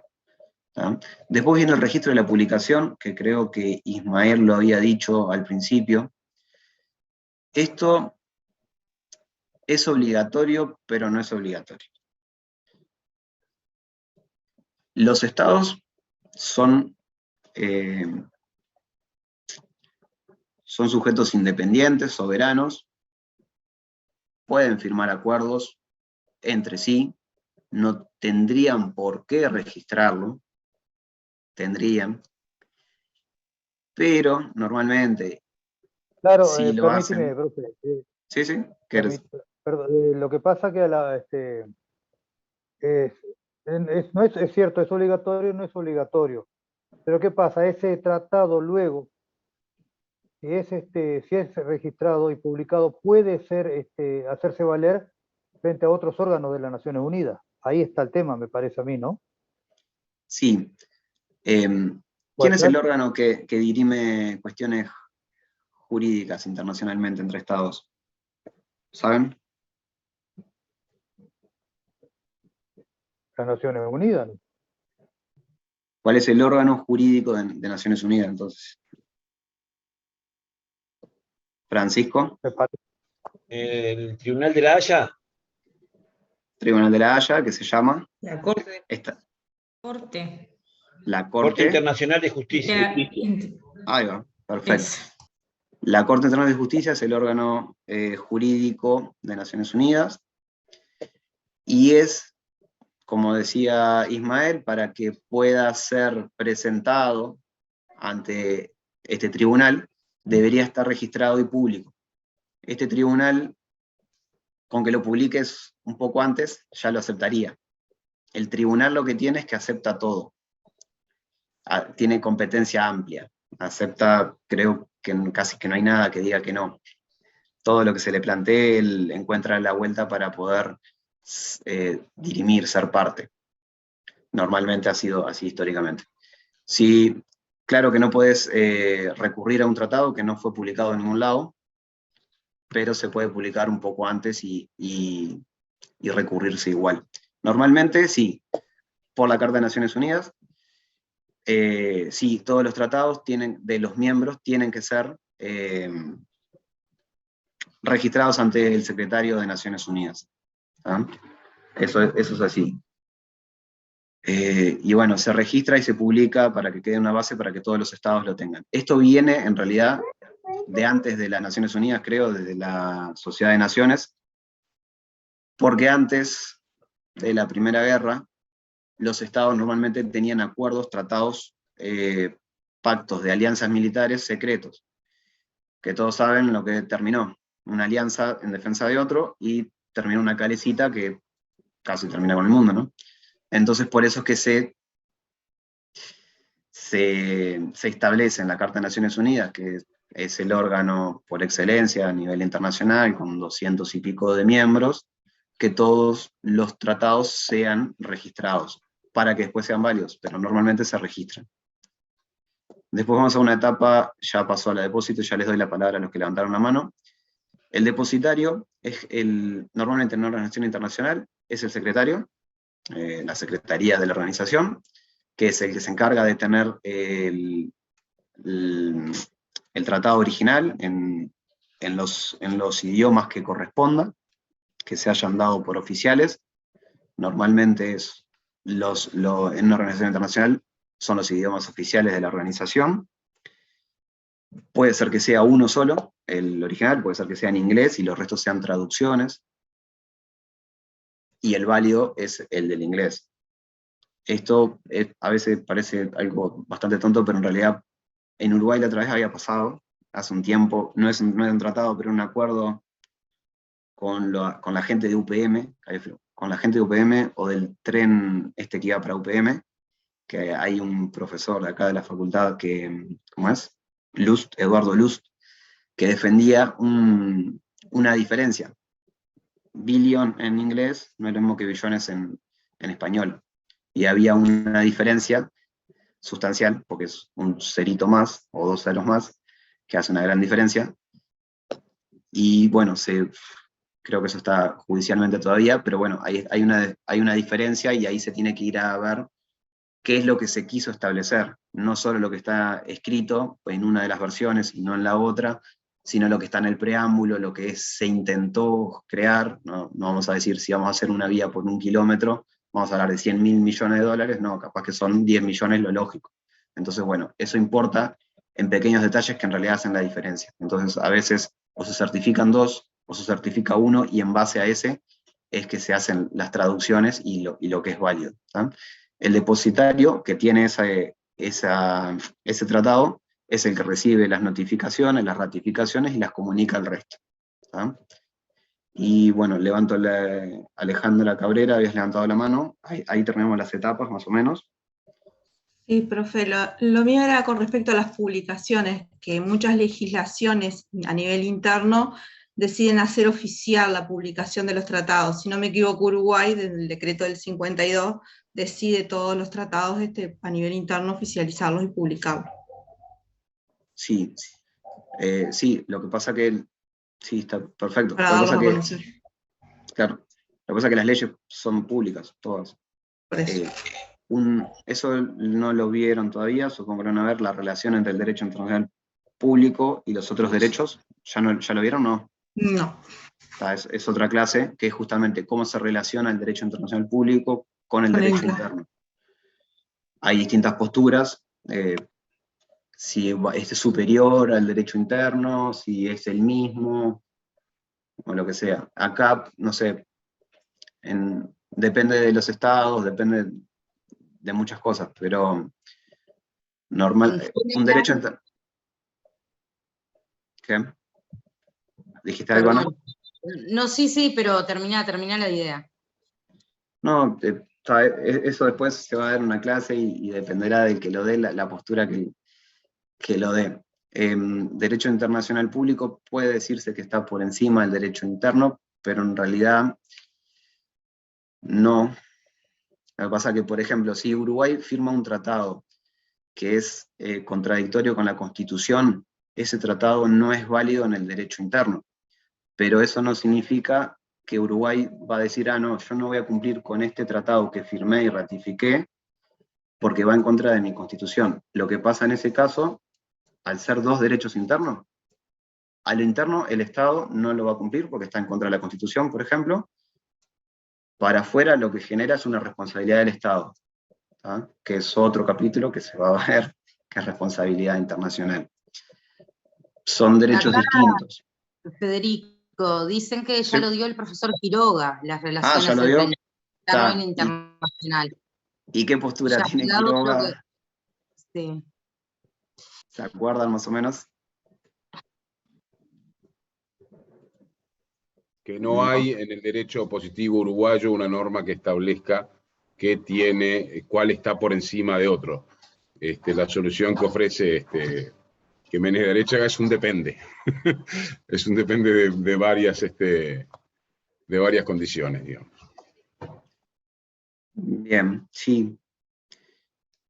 Sí, es que para mí en el derecho interno no prevalece el derecho internacional cuando contradice una norma de derecho internacional como la Constitución. Pero, por ejemplo, si es una norma que no contradice, en una regla, no sé, no se me ocurre, algo que el derecho, si tenés dos normas, derecho internacional, un tratado y una ley, bueno, vos podés recurrir al derecho internacional, prevalecería ante la ley, porque ya la firmó el Estado también. Pero bueno, eso sí, en realidad va a juicio y depende en realidad de los jueces, la postura que tomen, sí. Es medio complicado, y si ya lo dio, no quiero meter más, porque las preguntas las va a hacer él en base a lo que él dio. Francisco, ¿levantaste la mano? Sí, sí.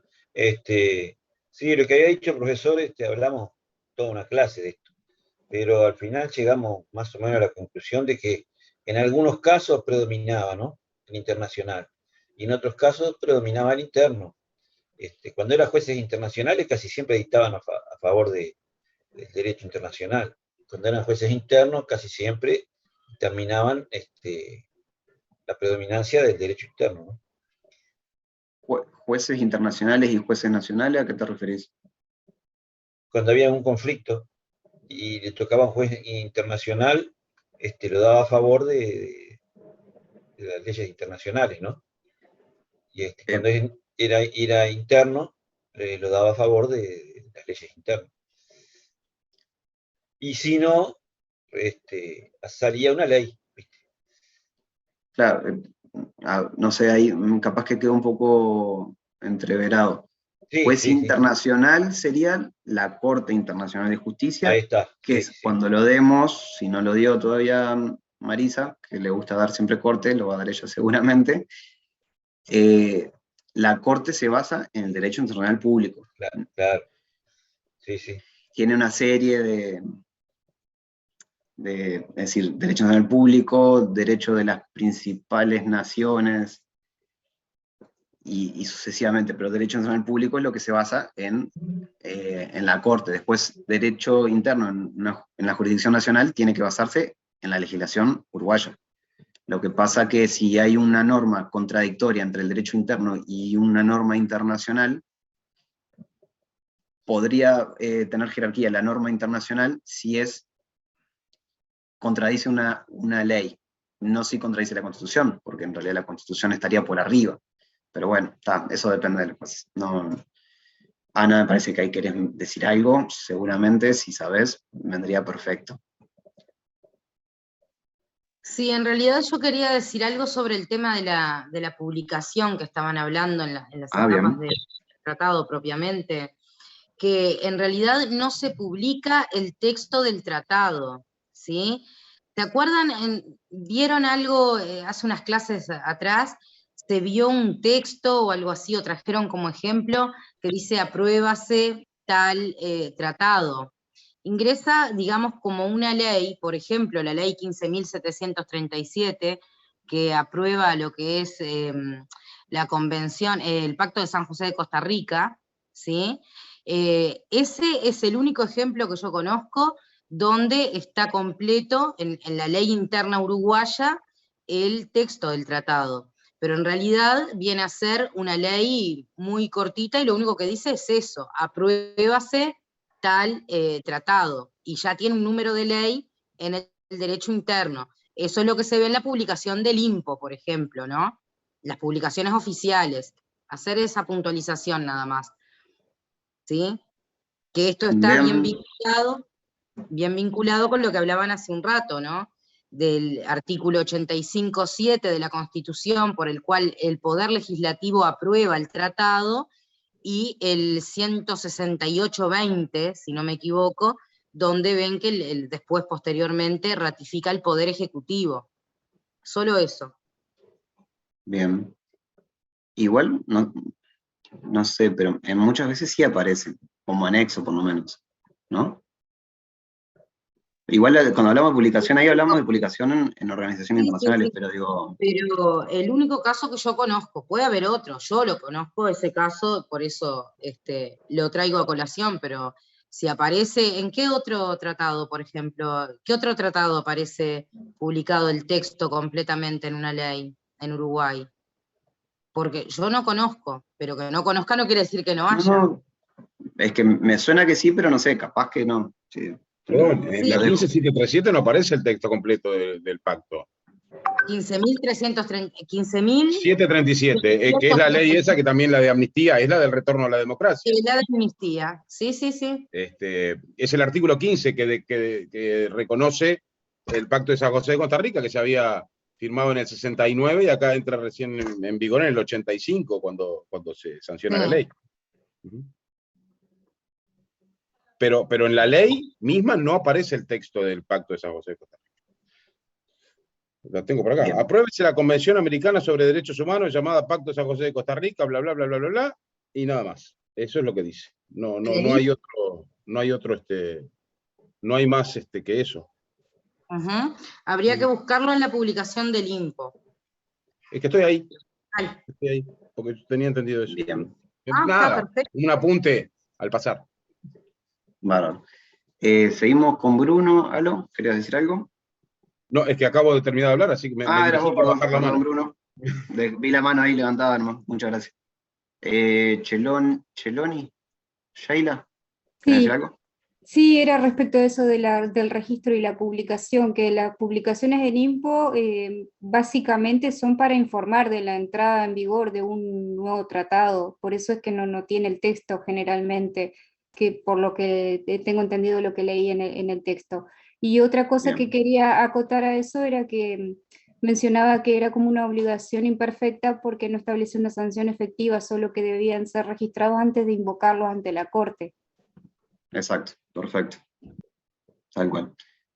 Igual de publicación, cuando hablamos acá en las etapas de formación de los estados y hablamos de registro y publicación, estamos hablando de publicación a nivel internacional, no solo de la ley interna. ¿tá? Estamos hablando en una organización internacional que se publique, que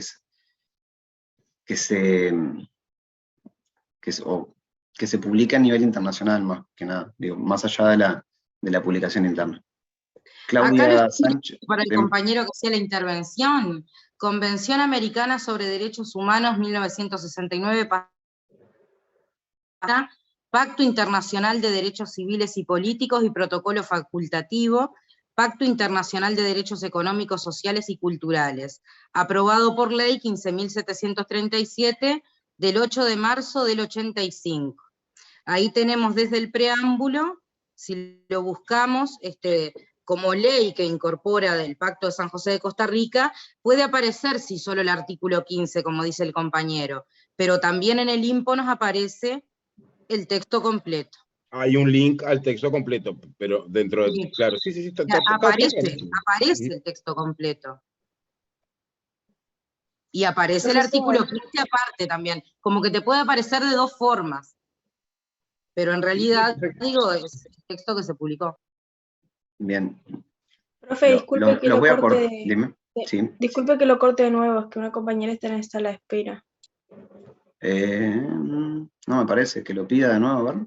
¿Puedes decirle? Ya le digo. Gracias. Seguimos un poco porque si no, no vamos a llegar por lo menos a marcarles por lo menos la pauta para que les quede más o menos claro. Quedan 20. Reserva de los tratados. No todos los tratados, no todos los estados, o sí, los estados partes de los tratados, se comprometen a todas las cláusulas de los tratados. Existe la reserva de los tratados, que es una declaración unilateral que intenta excluir, modificar algún efecto o disposición de un tratado. Esta reserva tiene que ser por escrito. Ahí admití a Victoria. Tiene que ser por escrito al momento de firmar, aceptar, ratificar o adherirse. Lo que quiere decir es, normalmente sucede en tratados multilaterales, en tratados amplios, con muchos miembros, porque en un tratado pequeño casi no tiene sentido excluir una parte, ¿no? Un efecto. Esta reserva se puede hacer solo si se establece en el tratado, si los estados parte la aceptan, por más que no esté establecido, porque se entienda que está bien, que se puede hacer, que no influye, que no va en contra del objetivo general del tratado, un tratado de comercio, y bueno, hacemos una reserva para excluir cierto sector, que capaz que no es primordial, pero para ese estado sí lo es, y bueno, se puede aceptar. Siempre tiene que ser entonces, la reserva tiene que ser por escrita, tiene que ser en el momento de querer ingresar a ese tratado, tiene que ser aceptado, y no tiene que ser de un elemento fundamental del tratado. Dijimos por escrito, al firmar, aceptar, ratificar o adherirse. Puede ser simplemente si vos haces una reserva, y no al firmar, adherís a un tratado, y pones una reserva sin aclarar que es con ratificación posterior, ya estás incluido, ya estás adherido, y ya entró esa reserva. Se tiene que aclarar que, por más que uno se adhiera y presente una reserva, tiene que aclararse que es sujeta a ratificación. La aceptación es lo que dijimos, es aceptación por los estados partes, por los otros estados. ¿Se pueden aceptar? No se pueden aceptar, normalmente es por una mayoría que se acepta, o puede ser por mayoría absoluta o por una mayoría simple. ¿Generan los efectos? ¿Qué efectos genera la reserva de los tratados? Que no se genera esa relación de ese objetivo, esa relación de jurisprudencia entre el Estado que hace la reserva y los otros Estados. Es bilateral. No es solo el que hace la reserva, sino que el otro Estado que la acepta también entra en esa excepción, por decirlo de alguna forma, a ese régimen jurídico. Los efectos son esos justamente, es bilateral, si lo aceptan los Estados, y las objeciones que se pueden dar, hay dos tipos. Un Estado, puede que la mayoría de los Estados la acepten a esa reserva, el Estado entra en ese tratado con esa reserva, con los Estados que lo aceptaron, y otros Estados que presentan una objeción a esa reserva, hay dos casos. Si el Estado simplemente objeta esa reserva, dice no, el Estado que hizo la reserva es parte del tratado y genera la relación bilateral con ese Estado. A menos que el Estado que haga la objeción, además de hacer la objeción, ratifique firmemente que no quiere ser parte del tratado con ese Estado que hizo esa reserva. Ahí no hay relación ninguna entre esos dos Estados. Si la objeción es un poquito más fuerte, digámoslo de esa forma. Profe, ¿puede explicarlo de vuelta? Me entreveré. Bien. Las dos objeciones ahí. Objeciones. Es decir, Uruguay tenemos un tratado Mercosur. Uruguay hace una reserva en el Mercosur por, no sé, trigo.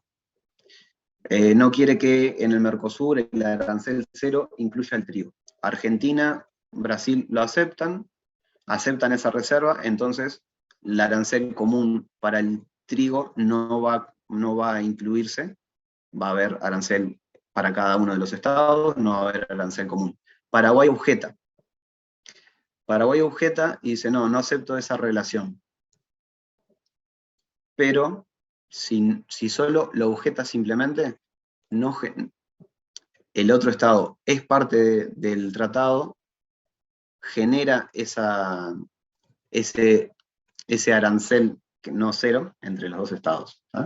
Pero si Paraguay, por ejemplo, hace una objeción un poco más fuerte, no hay relación entre los dos, entre Uruguay y Paraguay.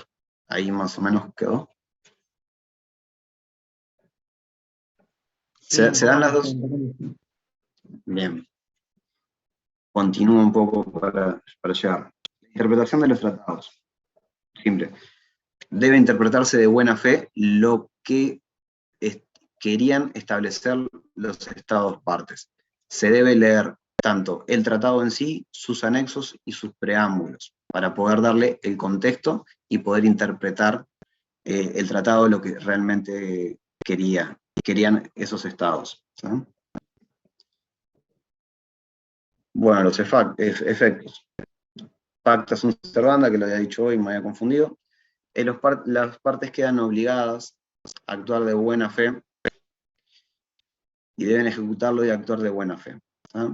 Y acá tenemos que ver los efectos de los tratados con respecto a otros estados. ¿Qué les parece? Acá les pregunto. ¿Un tratado puede generar efectos jurídicos en otro estado que no sea parte?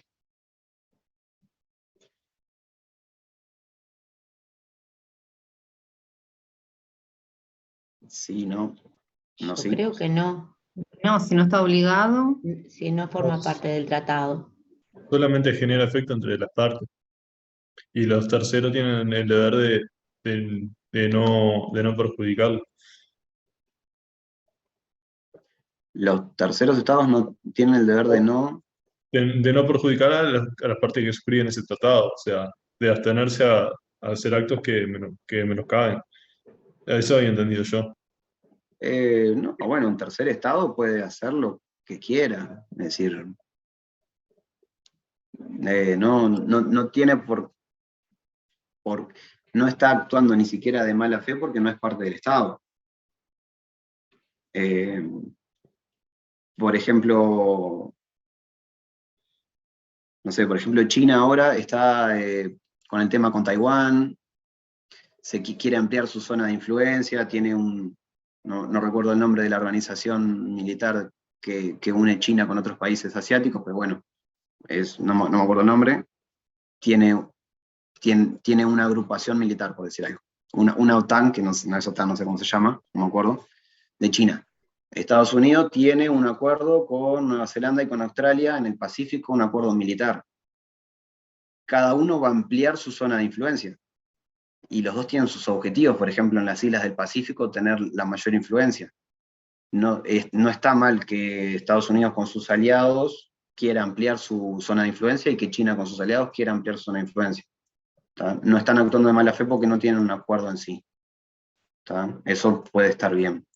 Lo que sí les digo sobre terceros sujetos, sobre terceros estados, no podría generar responsabilidad, no podría generar ningún efecto jurídico sobre otro estado, sí podría y sí puede generar beneficios a otros estados.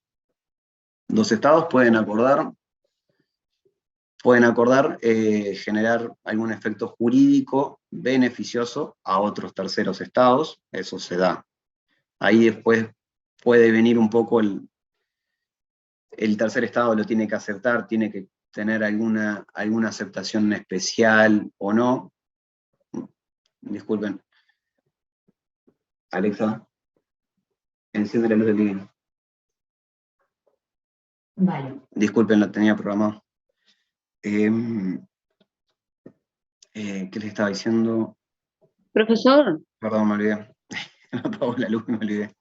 Los beneficios a los estados. De los estados, los beneficios a los estados, perdón. A beneficios a terceros estados, sí se puede generar un efecto jurídico siempre y cuando sea beneficioso. Después ahí lo que sí puede, por ejemplo, está en el libro, es un caso. Italia reclama a Uruguay por el hundimiento de unos barcos en la Segunda Guerra. Uruguay, al no haber estado en guerra directo con Italia, no firmó el acuerdo de paz, pero en los acuerdos de paz de Italia, Italia reconoce que no va a reclamar sobre daños surgidos en materiales propios de los estados vencedores y de otros estados. Uruguay está dentro de esos otros estados. Eso lo reclamó Uruguay cuando Italia le reclamó por el daño de ciertos barcos. Y bueno, Uruguay simplemente hizo mención a ese tratado, que no era parte, y en realidad generaba beneficios para él. Y así hay muchos acuerdos comerciales, especialmente. Sí se puede dar. Lo que no se podría dar es una obligación a otro estado. Pero, por ejemplo, la Carta de Naciones Unidas, no me acuerdo qué artículo, si lo tengo por acá, habla de que todos los estados tienen que regularse de forma pacífica. Sus relaciones tienen que ser de forma pacífica, la solución de controversias tiene que ser pacífica. Y habla más allá de sus miembros. Entonces, está generando como una obligación jurídica a otros estados no miembros. Puede ser justificable no porque sea en un tratado, sino porque es una norma de ius cogens, que lo van a ver, que son los pilares que los estados tienen para que el derecho internacional público tenga sentido, que establecen que justamente que las relaciones tienen que ser amistosas, que el uso de la fuerza esté prohibido, es una norma de ius cogens. Entonces, bueno, por ese lado podría justificarse ese artículo. En el resto no tendría ningún sentido que un acuerdo genere una obligación en otro estado. Alejandra, ahí levantaste la mano, ¿querés decir algo? Sí, no, que los tratados está bien, generan obligaciones y derechos básicamente para quienes forman parte de ese tratado. Pero de alguna manera también los tratados pueden generar efectos colaterales también a alguien que de repente otro estado que no firmó el tratado, pero que sí, por algo colateral en una relación entre ellos, de repente puede ser, no sé, hasta por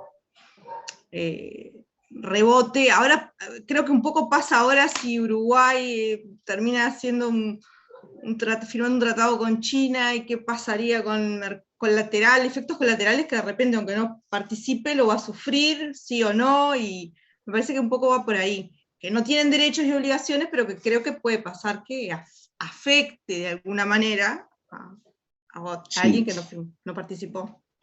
Que afecten, sí, siempre van a afectar. Por ejemplo, si nosotros tenemos un TLC con China, que no va a salir en ningún, anda a saber cuándo, pero bueno, si sale el TLC, por ejemplo, estaríamos en ventaja y tendríamos una ventaja con Argentina, que no tiene un tratado de libre comercio, y la carne argentina tiene un arancel para entrar a China, entonces tendríamos una preferencia. Eso es una cosa. Otra cosa es que Uruguay y China firmen un acuerdo para que se prohíba no sé, la comercialización de carne argentina en todo Asia. Eso no se podría, simplemente. ¿Sabes? Va de la mano de eso. Seguimos un poquito, así no creo que lleguemos a terminarlo, pero por lo menos les doy lo más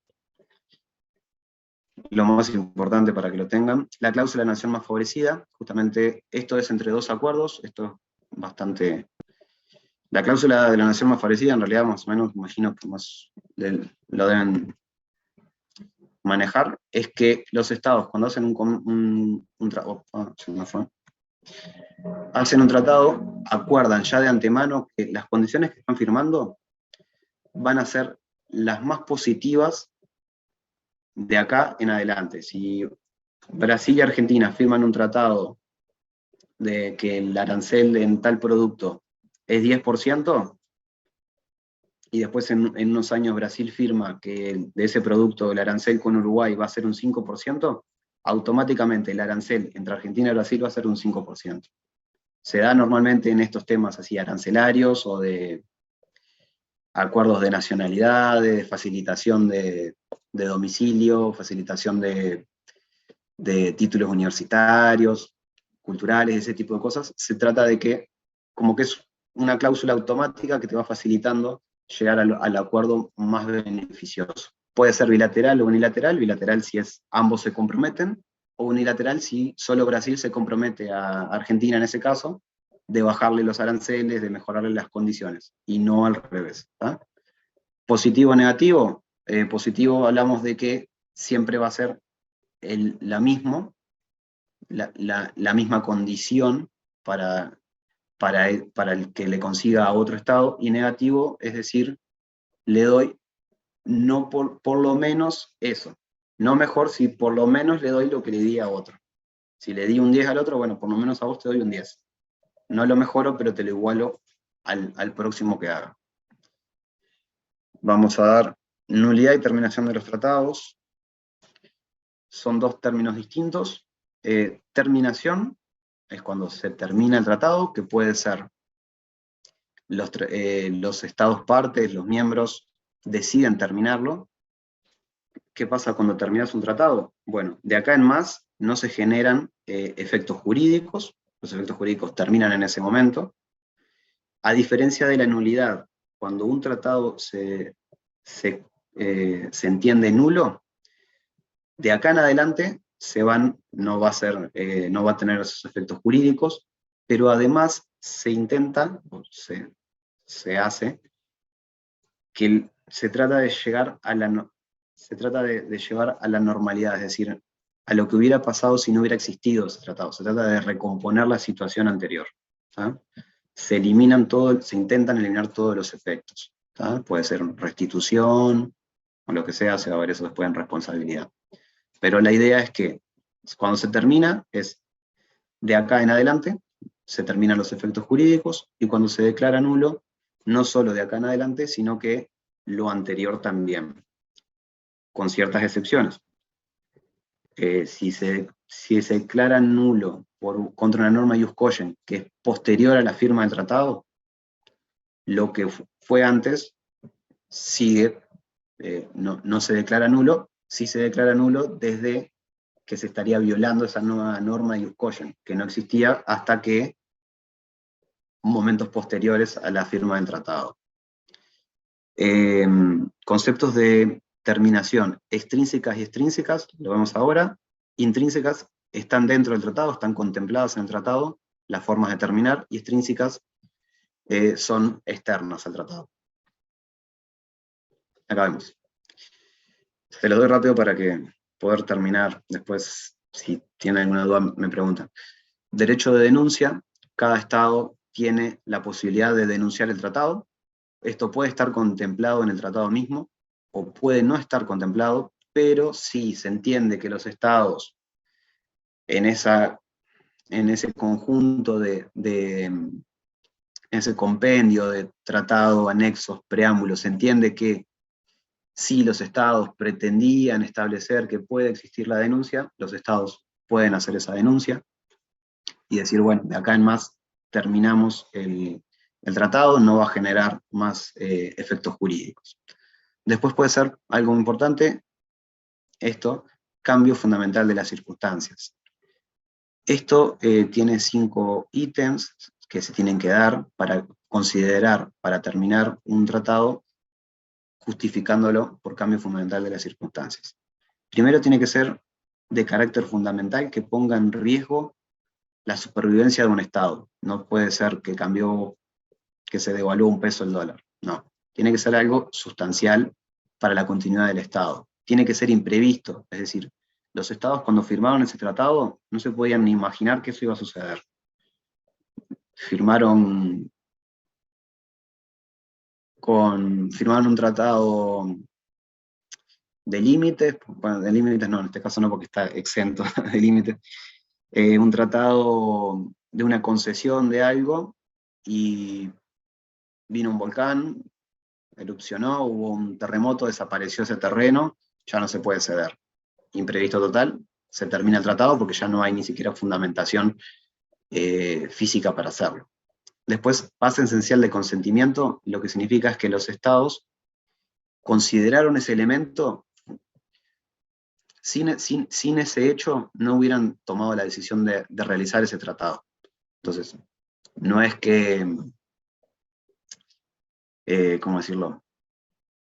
No es algo aislado, es algo central para fundamentar la realización del tratado. ¿Sí? Que modifique el alcance de las obligaciones, que las modifique en gran medida, que sea casi imposible continuar con ese tratado, que continuar con eso sea totalmente desmedido. ¿Sí? Y después que sean obligaciones de ejecución continuada, que estamos hablando de a siguiente, no de lo que pasó, de lo que ya se materializó, sino de lo que a posterior se tiene que seguir.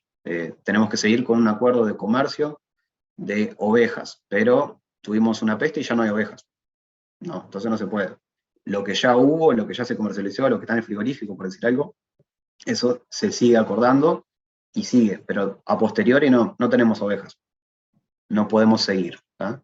No tenemos ovejas, no podemos tener un tratado arancelario de lana o de carne, entonces ahí se estaría dando. Ahora esto tiene ciertas excepciones.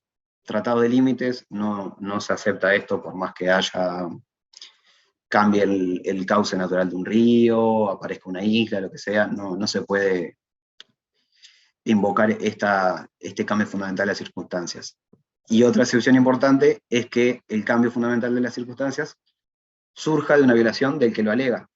Hice algo para que esto no se pueda llevar a cabo y después alego que por ello lo voy a terminar. No, es inaudito, no se puede. Después, extrínsecas. Otra forma de terminar un tratado son las violaciones de los tratados. Esta violación tiene que ser grave, no puede justificarse porque tranqué, por ejemplo, en algo comercial, tranqué un camión de arroz, como lo hacía Brasil hace unos años.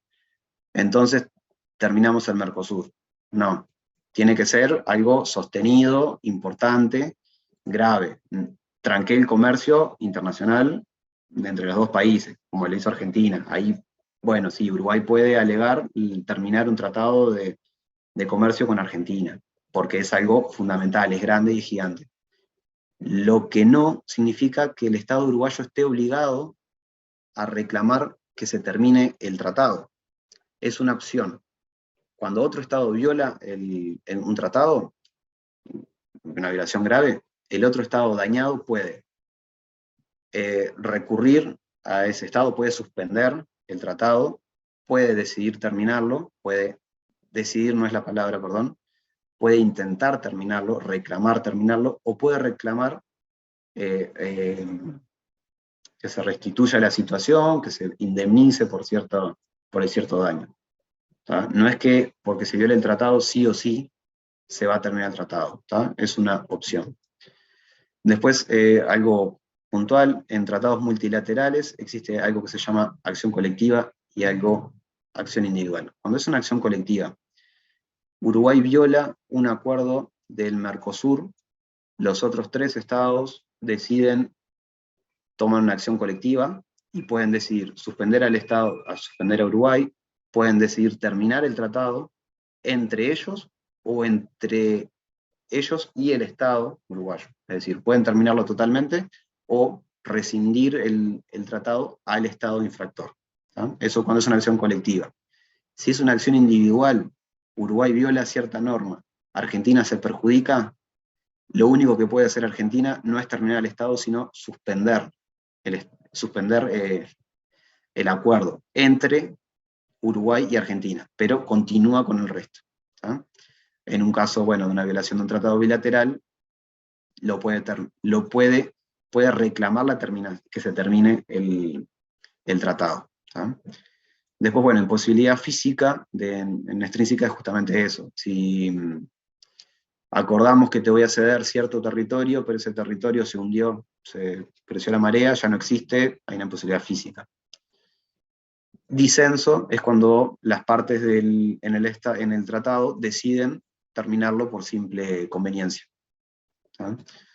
Después, medidas intrínsecas son las que están dentro del tratado, están comprendidas en el tratado, que pueden ser todos los tratados o muchos tratados, tienen ciertos plazos.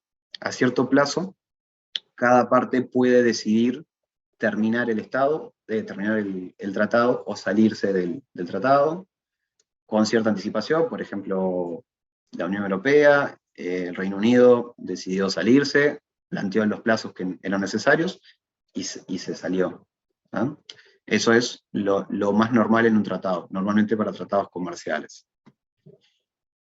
Y causales de nulidad, para si les queda, les dejo, que me pasé unos minutitos, ya creo que con esto terminamos. Las causales de nulidad son relativas y absolutas. Encontramos que son absolutas cuando no son subsanables, no hay forma de que se puedan solucionar, normalmente es cuando es una violación de una norma de ius cogens, ¿tá? O cuando hay cuando el tratado fue firmado por uso de la fuerza, o la amenaza del uso de la fuerza, ¿tá? Tenemos causales de nulidad que les puse. Capacidad de las partes no se refiere a los estados, porque los estados pueden firmar lo que sea. Lo que hablamos de capacidad de las partes es que el representante de ese estado que está firmando ese tratado no tenía las potestades para hacerlo. Por ejemplo, las cartas de presentación, de potestades, no fueron tomadas en cuenta en el momento de firmar un tratado, y un embajador firmó un acuerdo comercial con otro estado que no estaba avalado para hacerlo, por ejemplo. Ahí se pide la nulidad porque el miembro que lo firmó no tenía la capacidad. Después tenemos otro que es la validez de consentimiento, que puede ser error, dolo y coacción, por equivocación, por malintención, o coacción, que es cuando el que lo firma, el representante del Estado que lo firma, fue amenazado, fue cooptado por otro Estado para firmarlo, ¿no? Después, bueno, otra nulidad es la legalidad de objeto, que sería justamente cuando está en contra de una norma propia del Estado muy aparente, que es algo evidente que no podría haber firmado, ¿no? Y creo que por acá terminamos. Sí, perfecto. Era esto lo que les quería decir. Lo que les quería decir, entonces, lo que les importa que les quede en esta clase es qué es un tratado, qué efectos tiene, genera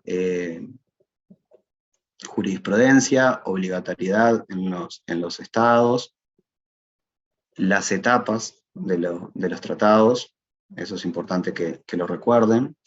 Después, las reservas de los tratados, las causas de terminación y de nulidad que dimos ahora, ¿saben? Las causas extrínsecas e intrínsecas, por lo menos que tengan la noción de cómo se puede terminar un tratado, y qué genera, qué diferencia entre que termine el tratado y la nulidad de un tratado, ¿saben? Eso es importante que les quede. Cláusula de nación más forjida no es de lo más importante.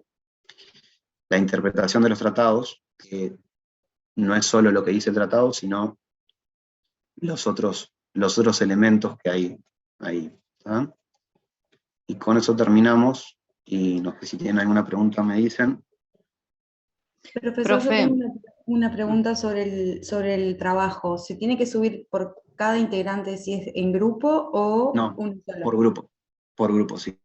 Perfecto. Respecto al trabajo, me parecía como que no lo había completado, pero después de ustedes lo cotejan de que cada uno, bien. Sí, sí.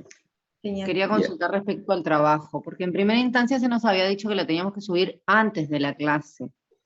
Los que cumplimos con eso y tenemos algunos errores, ¿podemos volver a mandarlo?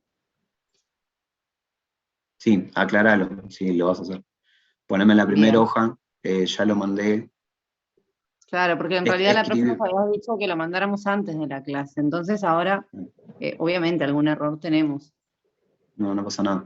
Si lo haces, ponelo y mandame un mensaje por Eva, que lo vas a hacer, ¿tá? Así si lo haces sola o si lo haces en grupo, poneme los integrantes. No, es un grupo, pero... poneme los integrantes, así lo tomo. Perfecto, gracias. Por favor. Muy buena clase. Profe. Sí. Profe, Ismael acá. Te pregunto, ¿subirías esta presentación a Eva? Sí, esto se lo subo ya, ahora se lo subo. Les queda ahí en Eva. Perfecto. Perfecto, gracias, profe. Cualquier duda que después les quede, me escriben y les respondo. No lo miro seguido, pero lo miro. ¿Está? Gracias, buenas noches. Bueno, que pasen bien. Muchas gracias. Buenas noches, gracias. Chao, chao. Que pasen bien. Gracias.